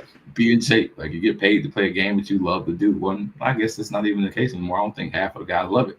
They do it so they can get paid. I don't think Bronny really loves playing in the NBA. Yeah. And he was like, I want to get my name called. Cool. Should have had his dad set up a mock draft. He could pay Adam Silver a little bit of cha-ching. They go sit in the same podium, have a backdrop. Yeah. Go to Yeah. number one pick. We choose Bronny James. Then move on with your life. Oh my God. Cry. I think kiss some babies. Be all right. I think it's crazy for him. The like everything he has to deal with, like, is so say he has a bad NBA career, like, was it worth it, right? But it's like if he has a good one, then obviously it makes it worth it. But at the same time, if it's bad, it's like, man, was it worth going through getting all these kind of like special kind of treatments and things of that nature? But then being the talk of the town, having people kind of on your helmet saying LeBron on the reason you made it, like there's a lot that he got to deal with at an early age. And I'm just like, man, was it worth it to kind of pursue and go down this avenue of looking at making the NBA, you know? And again, you can't tell somebody what their dream job is or what they want to do, but it's like, bro, like, was it worth it? But it's like, to Bron, it was, because Bron got to do something Jordan didn't do. But true. Again, as a father, like, is that worth it for your son? And that's like my old time, like, just this is what bothers me about that. Was it worth it for him? And him knowing that he got to come in and he has to defend himself, not by saying something, not by ducking the media, because you put in this contract, he ain't got to talk to the media. Who ain't got to talk to the media? And all the media do is talk about him. So he ain't going to go and talk to the media. It makes no sense to me. But at the same time, you give him all this treatment that's preferential as if he was the number one pick and he was number 55. But then people like Gilles Arena and Gilbert Arenas come in and defend it. Whoa, when have we ever cared this much? When we started to put the emphasis on him, this is when we cared this much. When he gets more critique and gets more time and gets more guaranteed money than those that came in before him, who are better than him in every facet and every. I've never heard of somebody being in college and high school coming off of the bench and being an NBA player. Never heard of it.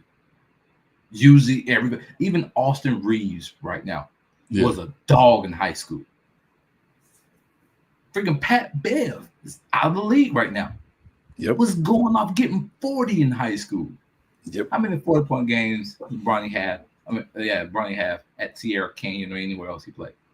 I can't. I hate to say it. I can't even remember one 20-point game. Exactly. He wasn't even the best player on his own team.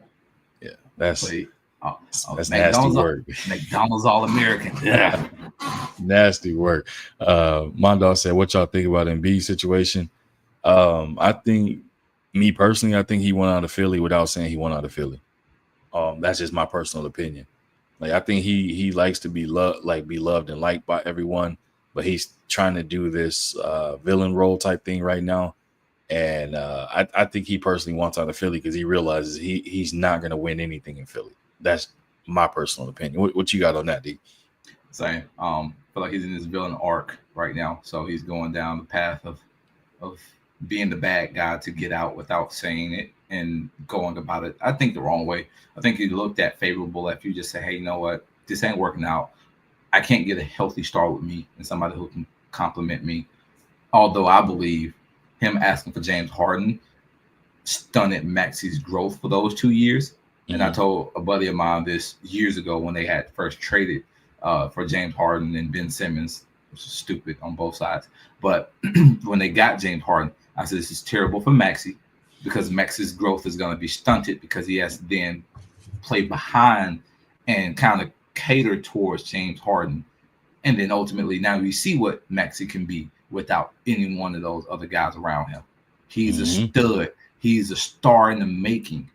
But at this time now versus if James Harden never came, I felt like they would have been a top 1, top 2, top 3 contender, even with Milwaukee and also having Boston be who they are. But I don't necessarily feel bad for him because he also is one of those ones that doesn't come in shape. It's like doesn't take care of himself as well. So, like, again, as a pro, take care of your body, take care of yourself, do what you got to do. I know you're trying to prove points, but make it clear, make it plain. I don't want to be here anymore. I want to go somewhere else where I feel like I can win. I'm not getting that here. Yep, that's a fact. Look, Cuban Kane says Zion needs to have a sit down with Barkley, but I agree. A1 Heat are the only organization that could save his career. I hate to say it, but that's just my opinion. I mean, he did lose weight. He did for this season. He lost weight. He came in and he just got hit with the injury thing. I'm just like, okay, so if the weight is an issue, that's the injury thing. Now I'm looking at it like you're gonna be, unfortunately, probably one of those players that injuries is gonna derail and cut your career short, which is unfortunate, but that's what it's looking like. Because that's just how the way he plays. Just doing the building. What's good with it, bro? Salute to you. Autism boy, salute to you as well, man. Appreciate you coming through. Oh, yeah, my guy. So this is one of my guys yesterday, man, when I was live, and he brought up a good question to me, and I answered it, but I was like, man, I'm going to ask my guy D about this. So he said, which one do you think is a better player between Baron Davis and Gilbert Arenas? Easy. Baron. I said Baron too. Baron is a better player overall. Gilbert had a window where he was really like that dude, and I felt like that window closed pretty quickly on him. Baron was that dude everywhere he went, and he carried like that not Redeem team, We Believe team, and Golden State, like to do what they had to do. So it's crazy how good Baron Davis used to be, and he was sneaky athletic. His 2-foot bounce was ridiculous if you used to watch it. And so like he was fun to watch. He was the reason why I wore number 5 in college. Well, him and my brother.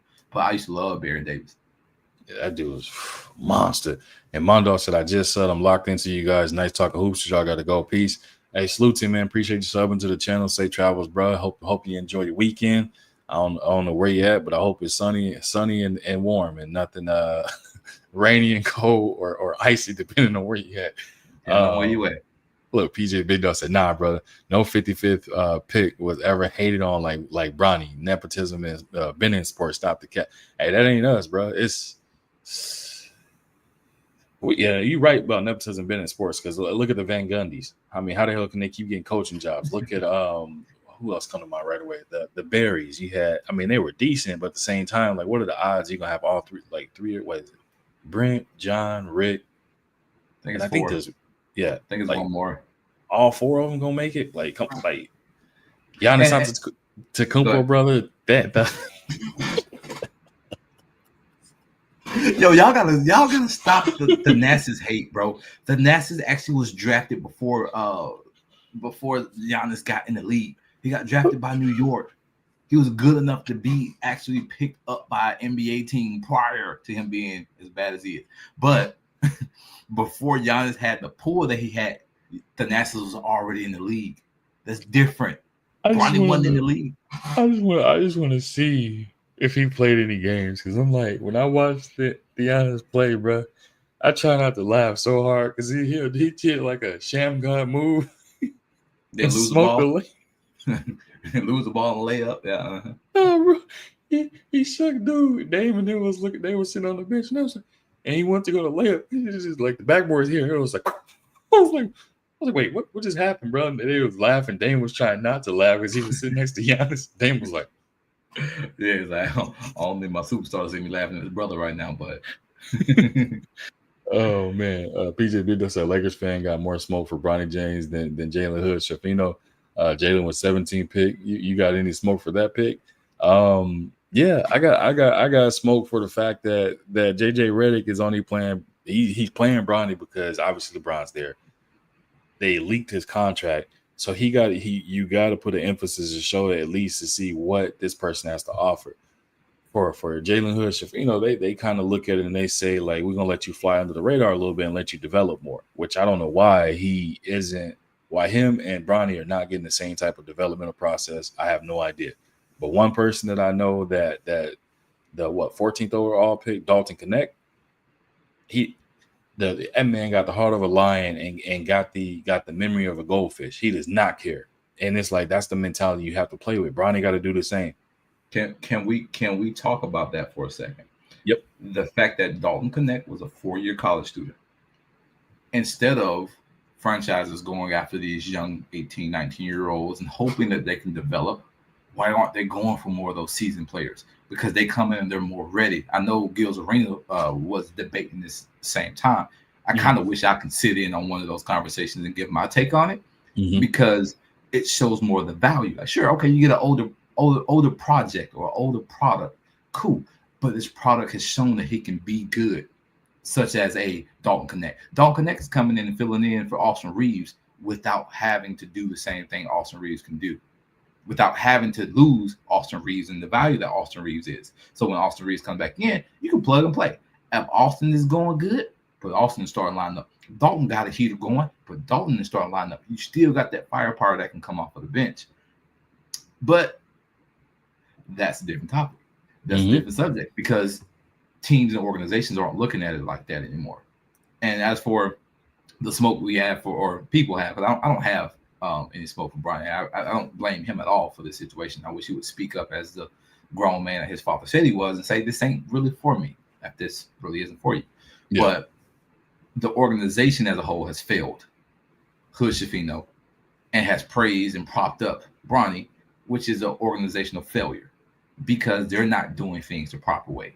They're not identifying that people like, Quincy Olivar that had 40-something in college should probably be actually playing, because in games that were meaningful or at least impactful, even during the preseason, Quincy was hooping. And now you're saying he needs more help. Bron needs more help. But you got some help in the G League, but you can't call him up because it's going to obviously prove the point of those that say these guys are better. Yep.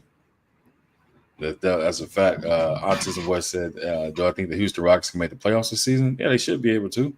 I mean, anything is possible with the way. Top 3 right now, too. Yep, anything is possible with the way things is going. So I can see it happening. And you're right, Cuban Ken. I saw your comment. I was actually about to revert back to that in city because it just clicked in my mind. But yeah, Cuban's right. He said we talked about that yesterday. The NBA needs to go back to the 3-year rule. He said that yesterday. He was saying like you get better polished players when they're allowed to kind of grow. And I think a lot of them, for me, I think a lot of it is the speed of the game and it's playing under the bright lights. When you go to college, you're playing under the bright lights because you got all these other kids and fans that's in the crowd. So you're getting introduced to the bright lights. The only thing that's different is just the speed of the game. And obviously some of the calls, like minor rule changes and stuff like that. But it's like the speed of the game is the only thing I can think of that's a major change. And the fact that you're traveling more and obviously getting paid.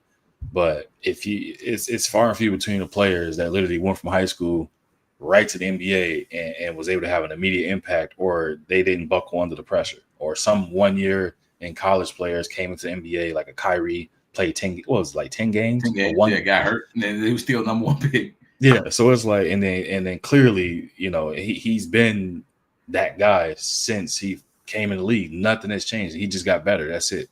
Yeah. So it's like some players are built for it. But overall, the mass number, like the players that's built for it, definitely is outweighed by the players that's not built for it. Those players need more development. There's only like a handful. Let's just say at the very most, there's 10 players in every draft that are built for it and are able to handle it. Then you still got the other, however other many are drafted that have to go through the whole developmental process, or they're playing in a D or G league and practice team, whatever the case may be. Like all of that stuff is like, it's a process, bro. And for me, I'm like, I wouldn't mind seeing 3-year rule. And then if you make an exception, it got to be for a player that is clear cut, head and shoulders better than every other player. And it's not even like debatable. You can see as clear as day who is better and how much better they are. That's like something that for me, that I would be like, okay, like that makes sense. Yeah, I agree with you 100%. If it's going to be somebody who we make an exception to the rule for, it has to be somebody that is just on a different level. Like this person's unique. They can go. But everybody else, 3 years. 3 years minimum. I think that's why college football has continued to implement that, is because it makes the most sense to say that in our sitting and our talking, getting these guys prepared by playing the 3 years at a minimum, then allowing them to go into the NFL prepares them and gets them ready for it faster, gets them ready for it so that when they come in, it's not so huge of a change to where these guys' bodies have been able to develop a little bit. So, yeah, I think the NBA does need to adopt some type of rule change, at least do 2 years, like kind of what I think the WNBA has a rule now where you got to do a couple of years. And I'm glad you brought up the W, we were talking about this a little bit yesterday. I think I lightly touched on it, but I was just saying how the W, you see them competing much more, and they're having to focus more so on fundamentals than you do in the NBA. Why? Because they almost have to play a perfect brand of basketball in order to have drive viewership. The NBA, we see people taking 19 steps before a travel is called, and then it's called, and it's like the WNBA is complete opposite. It's like literally like everything's getting called, right? And yeah, you're not seeing as many dunks and many highlight things and stuff like that. But I feel like women's basketball is definitely like one where they are more focused on making sure that like when they're playing, they're actually focusing on fundamentals and they're playing harder. They're focusing on both ends of the court because they have to. Men are like when I watch the NBA, it's more of they're given more grace. They're able to get away with, this is my defense. Like I'm gonna turn it to a cone, like like fake reach out. Like I'm a James Harden effort of defense. Like you go by me, I'm gonna just go like this. Like you look like them type of things. And it's like I'm like, bro, because I watched this year was like one of the 2 years where I've ever watched like a couple of games, and I was just watching the game and I was like, damn, like they're getting after it, like really getting after it. And I'm just like, okay. I'm watching the physicality of it. I'm like, okay, they being a little bit more physical. They allowing some hand checking. They're allowing them to do. I'm just like, okay. Now I can see why I can understand why the machine got behind the Caitlin Clark and Angel Reese. They were hoping to have their women's version of a Larry Bird, Magic Johnson, having a college rivalry and bringing that to the NBA and re-sparking the W after some time of a hiatus since like Maya Moore left and stuff like that. It's like you're getting that now and you're getting all this viewership back and there's a lot of eyes on the WNBA and stuff like that now too. And it's like, and the way they're playing, they're taking full advantage of it. You know what I mean? Like they are playing hard. Every single team, bro. Like every single team is getting after it, and they're playing with a ton of emotion and passion. And I'm gonna be honest. Over the past years, like when is the last time you've seen the W game being packed, it being sold out, or that you look around the stands and it's completely full? All those other games, they only show like the bottom tier levels of it. And that's no hate or slight. It's like that's what I've noticed over recent years. And then looking this year, it's like, bro, they out here selling as much as some of these, bad NBA teams. They got more fans in the stands. I'm like, damn, like that's what's up. Like I want them to win at it. I want them to do it, but it's just, man, the W, bro, like they lock in. That's the only thing I can say. They lock in. There ain't no we gonna go out here and play around because we know people they gonna return, or I'm gonna get paid big bucks. They don't get paid big bucks. That's why, again, like when you got a Caitlin Clark who hasn't played a game, but she's getting a what is it called? A sponsorship deal with Wilson, and people don't even know who that is. I'm like, man, go pick up a basketball. Say Wilson on it. Okay. You pick up a baseball glove or bat. Say Wilson, pick up a bag, a tennis bag. You say Wilson. That is who she's sponsored by. And if you know anything, they're involved in every single sport. It just tells you what they have, a bag that is as deep as the ocean. Only other player to get sponsored by Wilson is Jordan. Yep. So I mean, she getting the bag to the highest degree, and people don't even know that. I'm just like, bro, like they hate on Angel Reese because she getting to deal with Reese's. She got to deal with, I think it was Reebok or Adidas, one of the two. Reebok. People are like, why is she getting a deal? I'm just like, I'm confused. Like she's marketable. Is this person not getting a deal with the sponsor that only sponsored what people say is one of, if not the greatest player of all time in Jordan? Like, how does that not calculate? I'm like, all right, I see what it is. But for me, I'm liking the W in the direction it's heading. That's kind of, I said all that to say this. Like, that's what I'm in. I can watch a W game now. Well, obviously it's over. I think they just had the draft yesterday. I can watch a W game now and actually sit through it and be cool. Before I could watch it, but then it's like I'm just watching it, looking at other stuff, and then I start kind of like thinking like what they should be doing. Now I'm like watching it from a fan perspective. I'm not even trying to think about X's and O's. I'm looking at it like, dang, they getting after it. I love what I'm seeing. I'm entertained. Right. That's just me. Yeah, I'm with you. I 100% agree with every sentiment. My only pushback to the W is be careful. Because it can get to a point where it does start to model and take on the adoption of some of the stuff for the NBA. And because they have a cash cow the Angel Reese and the Caitlin Clark rivalry. If they're not careful and maximize the potential of this, they can then start to get away from the game that people are starting to really like, such as myself and you, who like the physicality of the basketball that they're bringing and the brand of basketball that they're playing.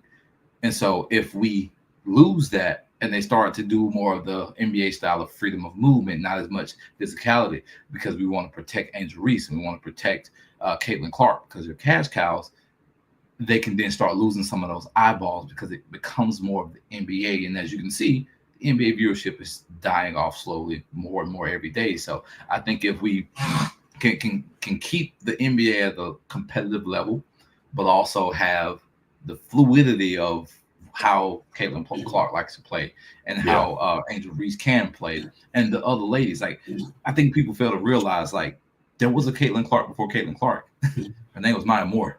Yep.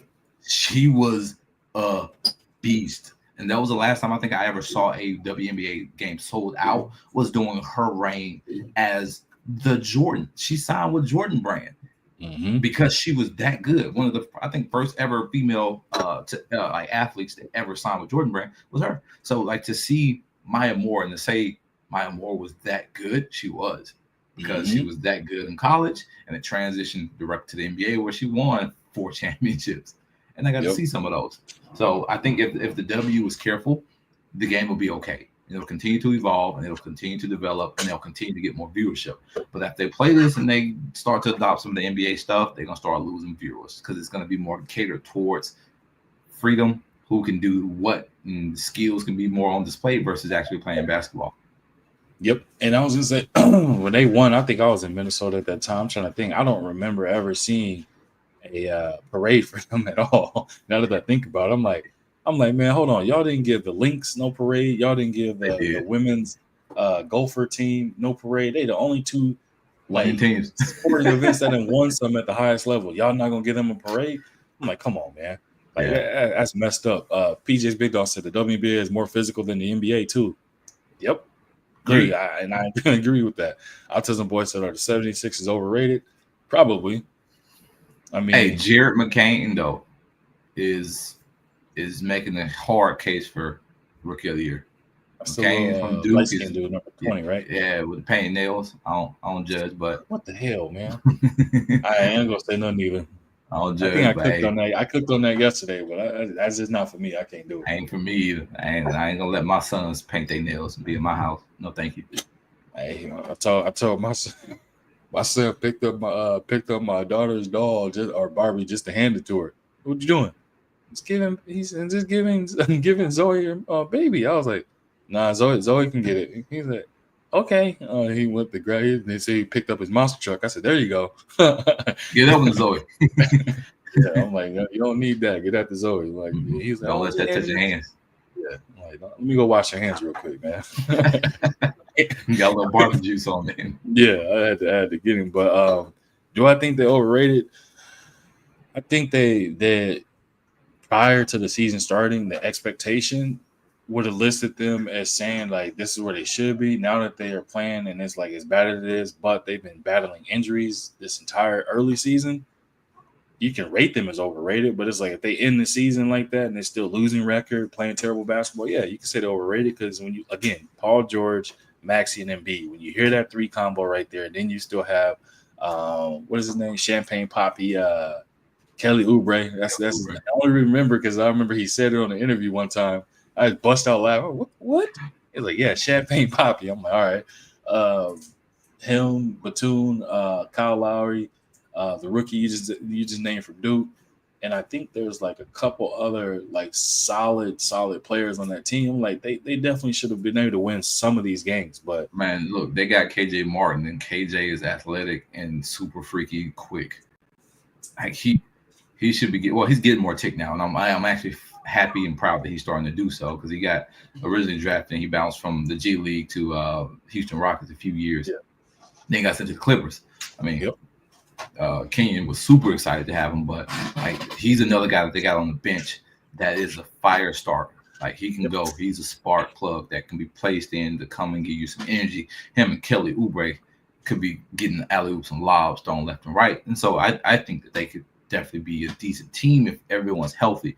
Yep. But the start of the season, I'm also questioning Nick Nurse because he only had that one really good year with Toronto, which is I think more of a Kawhi thing, more so than the Nick Nurse thing.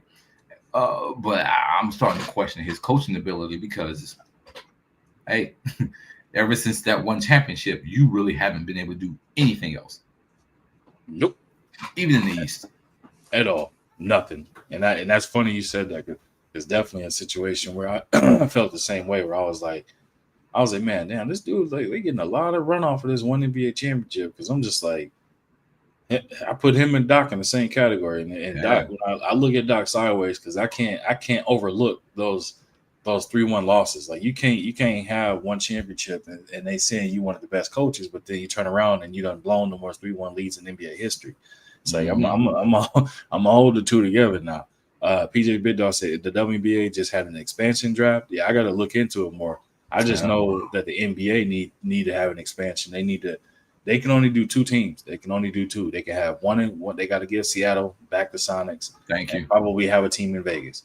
Yep. Vegas, you're gonna have people out there that's willing to spend money to go do something different. But there's a game on, let's go, like kind of thing, because you always have traffic in Vegas. Yeah. I think, and I forgot who it was yesterday. Somebody in the chat actually had said to me, Vancouver. I was like, you can't do. I know Vancouver and Nashville was the other ones, and I blanked on the fact. I think that was Hugh McCain that said that when he said Nashville, because he was like, Tennessee, the college ball, Tennessee women's and men's have a huge backing. And now he was like, Dalton Connect came from there, right? I was like, no, I didn't, because like I said, I stopped following college, but I was like, that's a good point. I'm glad he put me up on game on that. So I was like, that's a good point. Maybe it could be like an OKC situation where an untapped market, just because we know the Oklahoma Sooners, where Blake Griffin was, kind of helped build that fan base to kind of like basketball. And it was like ever since then, as soon as Blake came, I think that's when they moved down there, and OKC sells out down there every game. And obviously they got a good team now, so it's like the proof is in the pudding. But I think to expand right out the gate and you want like kind of immediate success or gravitation, they can only add 2 teams, do the Sonics and do and I would do Vegas.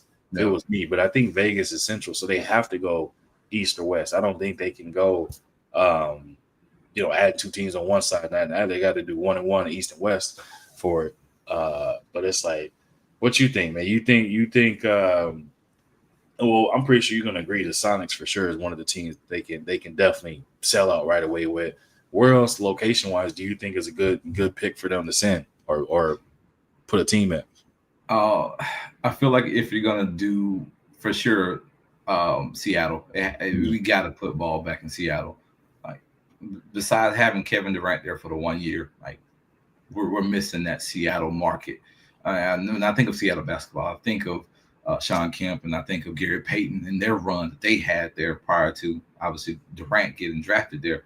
But if I'm not going Vegas, I'll even probably look at one of the Carolinas. And the reason why is because you already got South Carolina with a team for football, so you could potentially touch the Carolinas, North Carolina, and put a basketball team there, and you can capitalize off of that market. Obviously, you got Duke and Riley, as well as UNC, so you kind of already got a huge market of basketball there. So why not put a pro team there too to continue that capitalization? Because once college ball is over in March, you still got April, some of May potentially if the team goes deep into the playoffs, that you can still watch those type of basketball. But that would be my probably first initial immediate push. Because other than that, where else could you possibly put one? I don't see an Arkansas being in the market. I mean, I'm down for y'all put one in Alabama. I'm cool with that. Just because you already got Atlanta, and then you already got Louisiana with the Pelicans. So if you want the one in Alabama, I mean, Alabama's basketball team in the men's side is top 3 in the country right now, or top 5, I think. But yeah, we're doing some good basketball there. Yep. And that's funny because I didn't even think of the Carolinas as a potential option either. So it's like they have options for sure. At least on the West Coast, I know right out the gate they got to do Sonics. They got to do Sonics. Like it can't even be a topic of discussion anywhere else besides Seattle because it's already a proven market that sells, and you already have a fan base that is itching and petitioning to get a team back, bro. Like you got some people that's there right now looking at either the Timberwolves or then there was one other team. It was either Timberwolves or Pelicans. They were looking at if they decided to move on from that franchise or move it. That they would be more than happy to accept that team. Like, and I was like, there was a lot of locations now that would definitely take the Timberwolves if they were up for sale or was to move. And a lot of people forget, man, Lakers was in Minnesota before. Like it was the Minnesota Lakers. They were the baby blue and yellow. Yep. So it's like it ain't out of the realm of possibility. I mean, hell, I didn't think I would see the Sonics going and becoming an OKC Thunder. I didn't think that was going to happen, and it happened in the time when I was watching the game. I was like, this is weird seeing OKC Thunder. Like, but then it's more of a household name of a team. KD and Russ put that location on the map, and the rest is history. Now, Shea and them boys is down there doing their thing. They are. They're making it. Making it stank over there, and they're doing. Man, Shea is cold. I don't want to switch topic, but Shea is cold. But as for the WNBA expansion, the Warriors got a female team, the Valkyrie. Mm-hmm. Yeah, and so I saw Draymond with his jersey on 2 nights ago when they had the expansion draft. He had on a Valkyrie. I almost said Vikings. Had on the Valkyrie jersey and it had green on the back of it. But yeah, they got their expansion team down there, and I think the other one, what was it? I don't remember, but it was I think 2 expansion teams that were built for the WNBA, which is good because now you get more women in there that can compete and not have to necessarily go overseas to make their money. They can kind of stay here. Yep, and that's the same thing I said. The NBA has to do 2. If they do 4.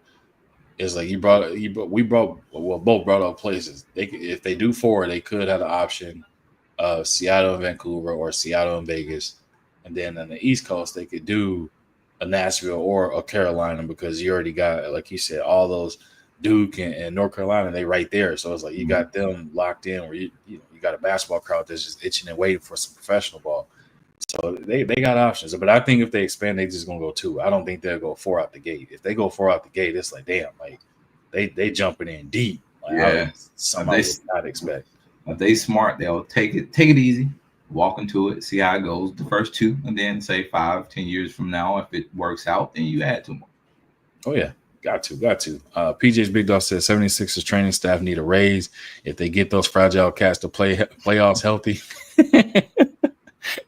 Bruh, that Sixers they won't need a raise if they get them to the playoffs healthy. That team is gonna probably have like $2 to $5 million in fines for them not playing games when they should have been playing.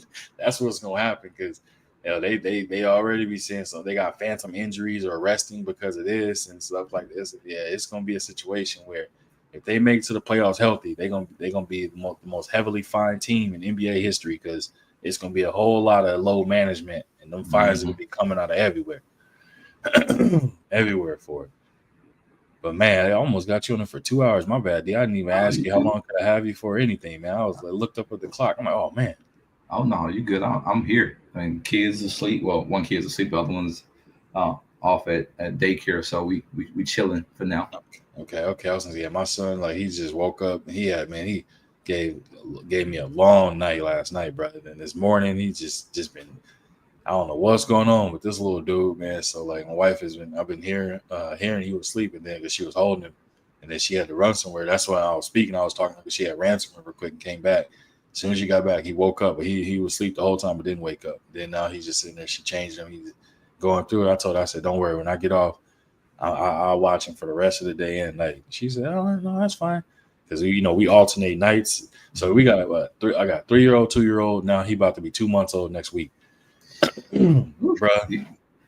Them 2 oldest, they with their grandparents right now. I was like, thank God, we needed a break because them 2 going through them phases of that what is it, terrible 2s and I guess terrible 3s is a thing too. I didn't know that, but they fighting and crying all the time. I'm like, hold on, man. Y'all gotta chill out, man. Just chill out. Like mommy and daddy need a break. So like we got our own thing set up where we make sure one of the other gets rest throughout the night. but we alternate watching baby overnight and stuff. So the other one can get some sleep. Because it was like before when we first had the other ones, we literally would both sleep, try and like be in the same room. And it was like, nah, bro, you won't get no sleep at all. Like, even though you laying there, you hearing everything that's happening, and vice versa. So I'm like, nah, we got to figure out a game plan. So then that way, one of us is getting rest, the other one isn't, or one of us is getting rest, other one watching baby type of thing. And then it was like, it started working. Like, we was like, that's the game plan. Now one of us is rested, the other.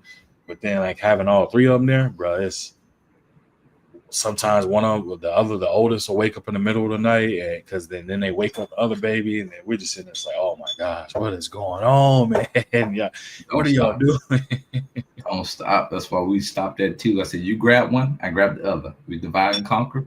That is it. I said, I'm not gonna be outnumbered because these kids are crazy. So yeah, my 1.5-year-old is teething, and so he wakes up in the middle of the night now, and my 3-year-old sleeps pretty much all night because he plays all day. He only gets like an hour nap at school. So when he come home, he's like, all right, let's eat, let's drink something, and then let's play. Then after that, he's like, all right, bro, it's like 9 o'clock. Oh, I'm out of here. And like 9 is like the latest. Usually by 8 o'clock. All right, bro, time to go to your room. Or if he's tired, bro, he'll come grab you. Like, all right, let's go to the room. He'll grab you, walk you, but with your hand. Come on. All right, put me in bed. Let's go. Yep. No, that's what we do. We got to shut it down method. Give the kids a bath. They already know. As soon as they get their bath, they ask for their little vitamin, little multivitamin, little gummy. Yeah. Get their vitamin, then bad time, brush their teeth, they going to sleep.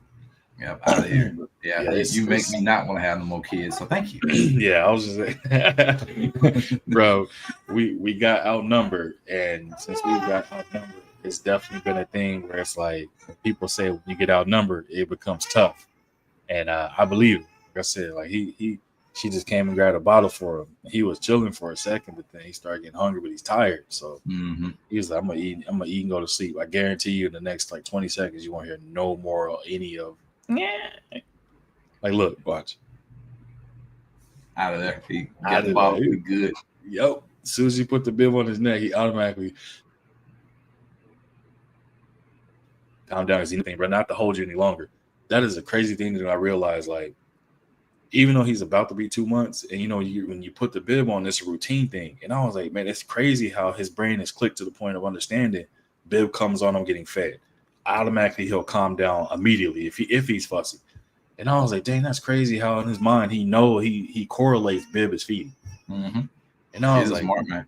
I was like, man, that's nuts to see it in real time of understanding how they're comprehending it. I was like, that's crazy. Kids are smart. Kids are real smart. They figure things out and then be able to comprehend that, hey, this equates to this. All right, we're good. It's definitely crazy. But I'm gonna get up out the way, man. I'm gonna let you enjoy your Saturday. Appreciate you definitely popping on again. Hey, you're more than welcome. Anytime you got some free time when I do any more lives, I can definitely hit you. And if you with it, let me know. You can definitely pull up and talk this good basketball with me, man. For sure. Yeah, definitely let me know. Do you have any like social media outlets or anything that you do, any kind of podcast or anything that folks can find you on in case you have your own thing going too? Yeah, I do have a TikTok. I'm more of a trying to encourage everybody. Like this world we live in is so negative, and a lot of things. Even just talking sports, like I try to be positive in my sports talk, but we just live in such a negative world. My TikTok is D the Preacher's Kid, because I grew up in the pastoral home, and so I do more of the inspirational side on that. On Facebook, I do more long, drawn out conversations and topics on my Facebook, which is Derek Hamner, which is spelled D-E-R-E-K. Last name is Hamner, H-A-M-N-E-R. You can follow me on that or on TikTok, whichever one you like. Again, D, which is like just the letter D, the Preacher's Kid. You'll find me there. Just try to inspire people, try to encourage people as well. Like we all go through so much negativity in this world. I think it's good to have some positivity being put into us, but also given a little biblical background as well, because everything ultimately reverts back to what happened and what has been talked about in the Bible. So yeah, you can find me there. I'm usually talking on either one of those two platforms. And if you want to have me back, man, shoot me a message. I'm happy to join. Oh yeah, absolutely. No, I got to, man. It was too much fun actually having somebody up here that first off that played the game, played with me. We would play it together, and then also I got a passion and love for the game, but able to articulate it because it's like, you know, a lot of people can articulate it, but you're gonna hear it's gonna be a lot of cuss word. Every other word gonna be a cuss word when explaining it. But and I got a similar background as you, man. I never probably told you. My mom, right now, she's like an associate's pastor, but she been in church like my whole life. And then I just remember when I was younger, she'd be like, "Oh, let's go to church." Like I'd be going, you know, kicking with the pastor kids and stuff. And then I got a little older, and then she started forcing me to go. And then it like got older. Then it was just like, all right, man, me and God got our own relationship. I don't need to go nowhere. But at the same time, like when you live right, you ain't got to really worry about, you know, too much of anything too. So, but yeah, with her, same thing, bro. Like I know she was doing like an online churching thing and some other stuff. And she asked me, "You want to come on?" I ain't going on there. I was like, "Cause I might slip up. It ain't gonna be no bad cuss word. I ain't trying to say, you know, damn or like something like that on some church thing." Nigga, I'm like, what's wrong with your son? Now I'm like, nah. But I appreciate you, bro, for sure. Like I said, that when I saw that topic you had on Facebook, and then on top of it, one of the guys from yesterday brought it up in my chat too, and I was like, man, let me hit my guy up, man. I definitely wanted to like get your perspective on that and get your insight on it and talk about that mid-range thing. But it's like that the game got to change, or it's gonna get to a point where it's gonna become a video game in real life, and you're gonna lose a lot of people because not everybody play video games, or if they do, it might not be basketball as one of them. 2K is taking over every aspect of the world. Like even guys like in the NBA complaining about the 2K rating. Come on, dude. No one cares about what you rated are in the video game. Like if you really that mad, go buy 2K and then create a player that's yourself, and then get your rating to a 99 and then shut up. Yep. Like, if you really are that butthurt about a rating on 2K, it's like it's a video game, dude. It's a simulation. It's not real life. But you know people. Yeah, they wild, man. But no, I'm gonna get up out the way. I appreciate everybody coming into the building. Autism Boy, he's still in the building with us rocking out, man. I know people come in and out. Like I saw this chat thing jump all the way up to, I think I lost track at like 50. Like I think like when on my end I can see it. I don't know if you can see it on the StreamYard side, but that number, if you can't see it, that's a number thing where it'll jump and you can see how many people are actually like watching on and off and stuff like that. So like I can see it the whole time. But no, I appreciate you coming on, bro. We definitely got to do it again, man. But again, appreciate it. Everybody pulling up, rocking out with us for 2 hours, man. We made it to the 2 hour mark. Hot topics, hot discussion. Next time, normally I drop the link if anybody else want to pull up and talk, but I didn't do it this time because I didn't want anybody pulling up and they just start going there. So like, man, nah, Brian, they going off about it. So hey, I'm down for those two if they want to debate why LeBron's the GOAT, or I'm just know it ain't gonna be easy for you. Yeah, it's not sweet over here. I got a lot of firepower. I don't think you want to fight this battle. Bro, I said the same thing when somebody was trying to tell me, and I was like, man, all right, if you want to go statistically, I'm gonna tear you apart. With like, I was arguing with somebody about that, and they was like, hold on, man, like, well, I gotta go. Let me research them. Go ahead and do your research then and come back. That's all I said to him. Right. I just say come with it first. Don't come to me saying that because you're defending something you don't even know. Which is already a red flag. So it's like, please don't. My wife tries to do it. My wife tries to defend Bron, but LeBron's the GOAT because. Hey, hold on. I was gonna say I think she made a comment on the Facebook post we had saying I won't listen. She did because she already know. I heard her say something about Bronny in the other room. I'm not listening. He's a hater. Like, I'm not a hater. I'm just a realist. Man. I'm a realist. I have no problem. I just don't like the way that LeBron carries himself and the narcissistic ways that he brings into every organization that he does. He steamrolls all these organizations and leaves them in shambles. Like Cleveland being as good, I'm excited because he left that organization terribly. But now they're back and killing some people. I'm like, how that make you feel, Bronny? Don't you wish you was back at home? That is true, bro. That is true. Let's see. Last one. What Autism Boy said, man, I was about to close this joint down. Who better, Kevin Durant or D Wade? In what way? I want to know in what way he means better. I think Autism Boy. Can you clarify or add some context? And which way do you mean better? Like an overall better player, or one specific thing?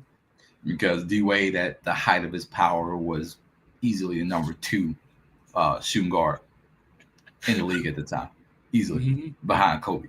He never leaped Kobe at any point while Kobe was still playing. I don't think, but he definitely was easily number 2. I don't think nobody else was messing with him. Like, they call him a Flash for a reason, but I want to know a little bit more context because I think depending on totality of career, the style of game in which both played, like D Wade stopped playing when threes became more of a thing, and Kevin Durant has been around between both because he got drafted in 2007, I think. KD came in 07. I want to say 07. Yeah, I think was it 2 or 3 years after Bron did, because I know that they still around that same cups of age. Yeah. So like he came in, and I definitely know that since he's been a top tier like small forward since he's been in. But I just want to know, I guess, depending on what he means by better. Yeah, and if he don't answer that in a minute or two, I'm gonna shelf that question and bring that joint back to when we do another one. I'm like, hey, I wouldn't mind talking about it, and it's also hard for me at times to compare because it's a difference in styles of game. Durant plays a different style than how Wade plays. Wade's more of a slasher. Durant's more of a shooter. He's more skill-based. When I say skill-based, it's based off of moves and a variety of moves versus Wade getting downhill, hitting you with the Euro step. Like, that's when I really started to see the Euro step become as popular as it was Dwayne Wade was coming down and hitting you with that, getting around you and then finishing at the cup or dunking on Virgil and then hitting you with one of these. Yep. So I just will want to know between the two. I mean, don't get me wrong. OKC Durant was a problem. He was a problem because he was also getting down and he was dunking on you. You don't do that no more. No, hell no. Them injuries, I don't want no part of that. But he was a bucket in OKC with the Warriors. He was just a shooting god at that point. Yeah, at that point, he perfected the game of shooting. There wasn't nothing you could do. That man was giving you any bucket you wanted. Oh, you want a free throw liner? Okay. You want a mid range? You want a fadeaway? You want to at the rim? You want a back down? You want a 3-point? You want a deep 3-point? Elbow extended? He was giving it everything. Let's not talk about that drop cross he got. Yeah. Or the double snatch. Come here, and then one more again. Come here. He was a killer of the double crossover. He messed. What's my man's name that played for the Dallas Mavericks? Their center. Gafford. Yeah, he put Gafford on the ground when he was in New Jersey or New York, but the Nets. Man, yeah, he was with the Nets, bro. Like I said, Gafford. Excuse me. I was like, Gafford just that man. Gafford froze up, started doing push-ups midway. I said, "Hold on, man." So why my man got him doing twist your right hand on red, bro? Then he did what's my other man name that played for Cleveland, or was it Portland or Cleveland? It was like not Pavlik, put something when he played for OKC, and he hit him with that left to right crossover and dumped it down to Russ for the dunk, though. But it was like one of the ones where he caught him slipping. He made him trip his feet and everything. I just don't remember his name. It was like it started with a P. But if I find the clip, I'll shoot it to you on Messenger so you can see what I'm talking about. But right, old school clip. But yeah, Autism Boy, he must have bounced up out of there for a second. But I'm gonna shelf that question, man. And then like I said, next time we tap in, I'm gonna make sure I bring that back up, get the context of it. We can definitely have a conversation about it. But again, my brother D, I appreciate you sliding through, rocking on with your boy for 2 hours, man. I appreciate everybody coming in the building as well. You got any last words for the good folk? Oh man, I appreciate it. Thank you for the invite, man. Hopefully we can continue to grow this thing. I put it all over my social media too, so more people can jump in and listen to the conversation or be able to go back and listen to it on YouTube. For sure. No, I appreciate that, man. I think what I'm gonna do is I might try and get a lot of the people from Ultimate Hoops, because I know a lot of them basketball heads like Sonny and Harris. I'm gonna see if I can get all of them to pull up and to see how that conversation go. Talk Caleb about some too. old times, boy. Woo. Yeah, Caleb too. I'm gonna see if I can get all of them to pull up because I can get 10 people on this joint with us. So I'm gonna see if I can get all of them to pull up and then just have like an open panel about all that stuff. I just got to coordinate it with them and hit them up and see how it turn out, man. Yeah, But, I mean, I'm usually around the crib. I still play pretty often. We do Saturdays, Sundays, and Thursdays of consistent ball. I'm in a couple leagues too, so still trying to stay active. But yeah, I'll definitely be down to jump in on the panel style and talk about the good old Ultimate Hoop days. But them were crazy.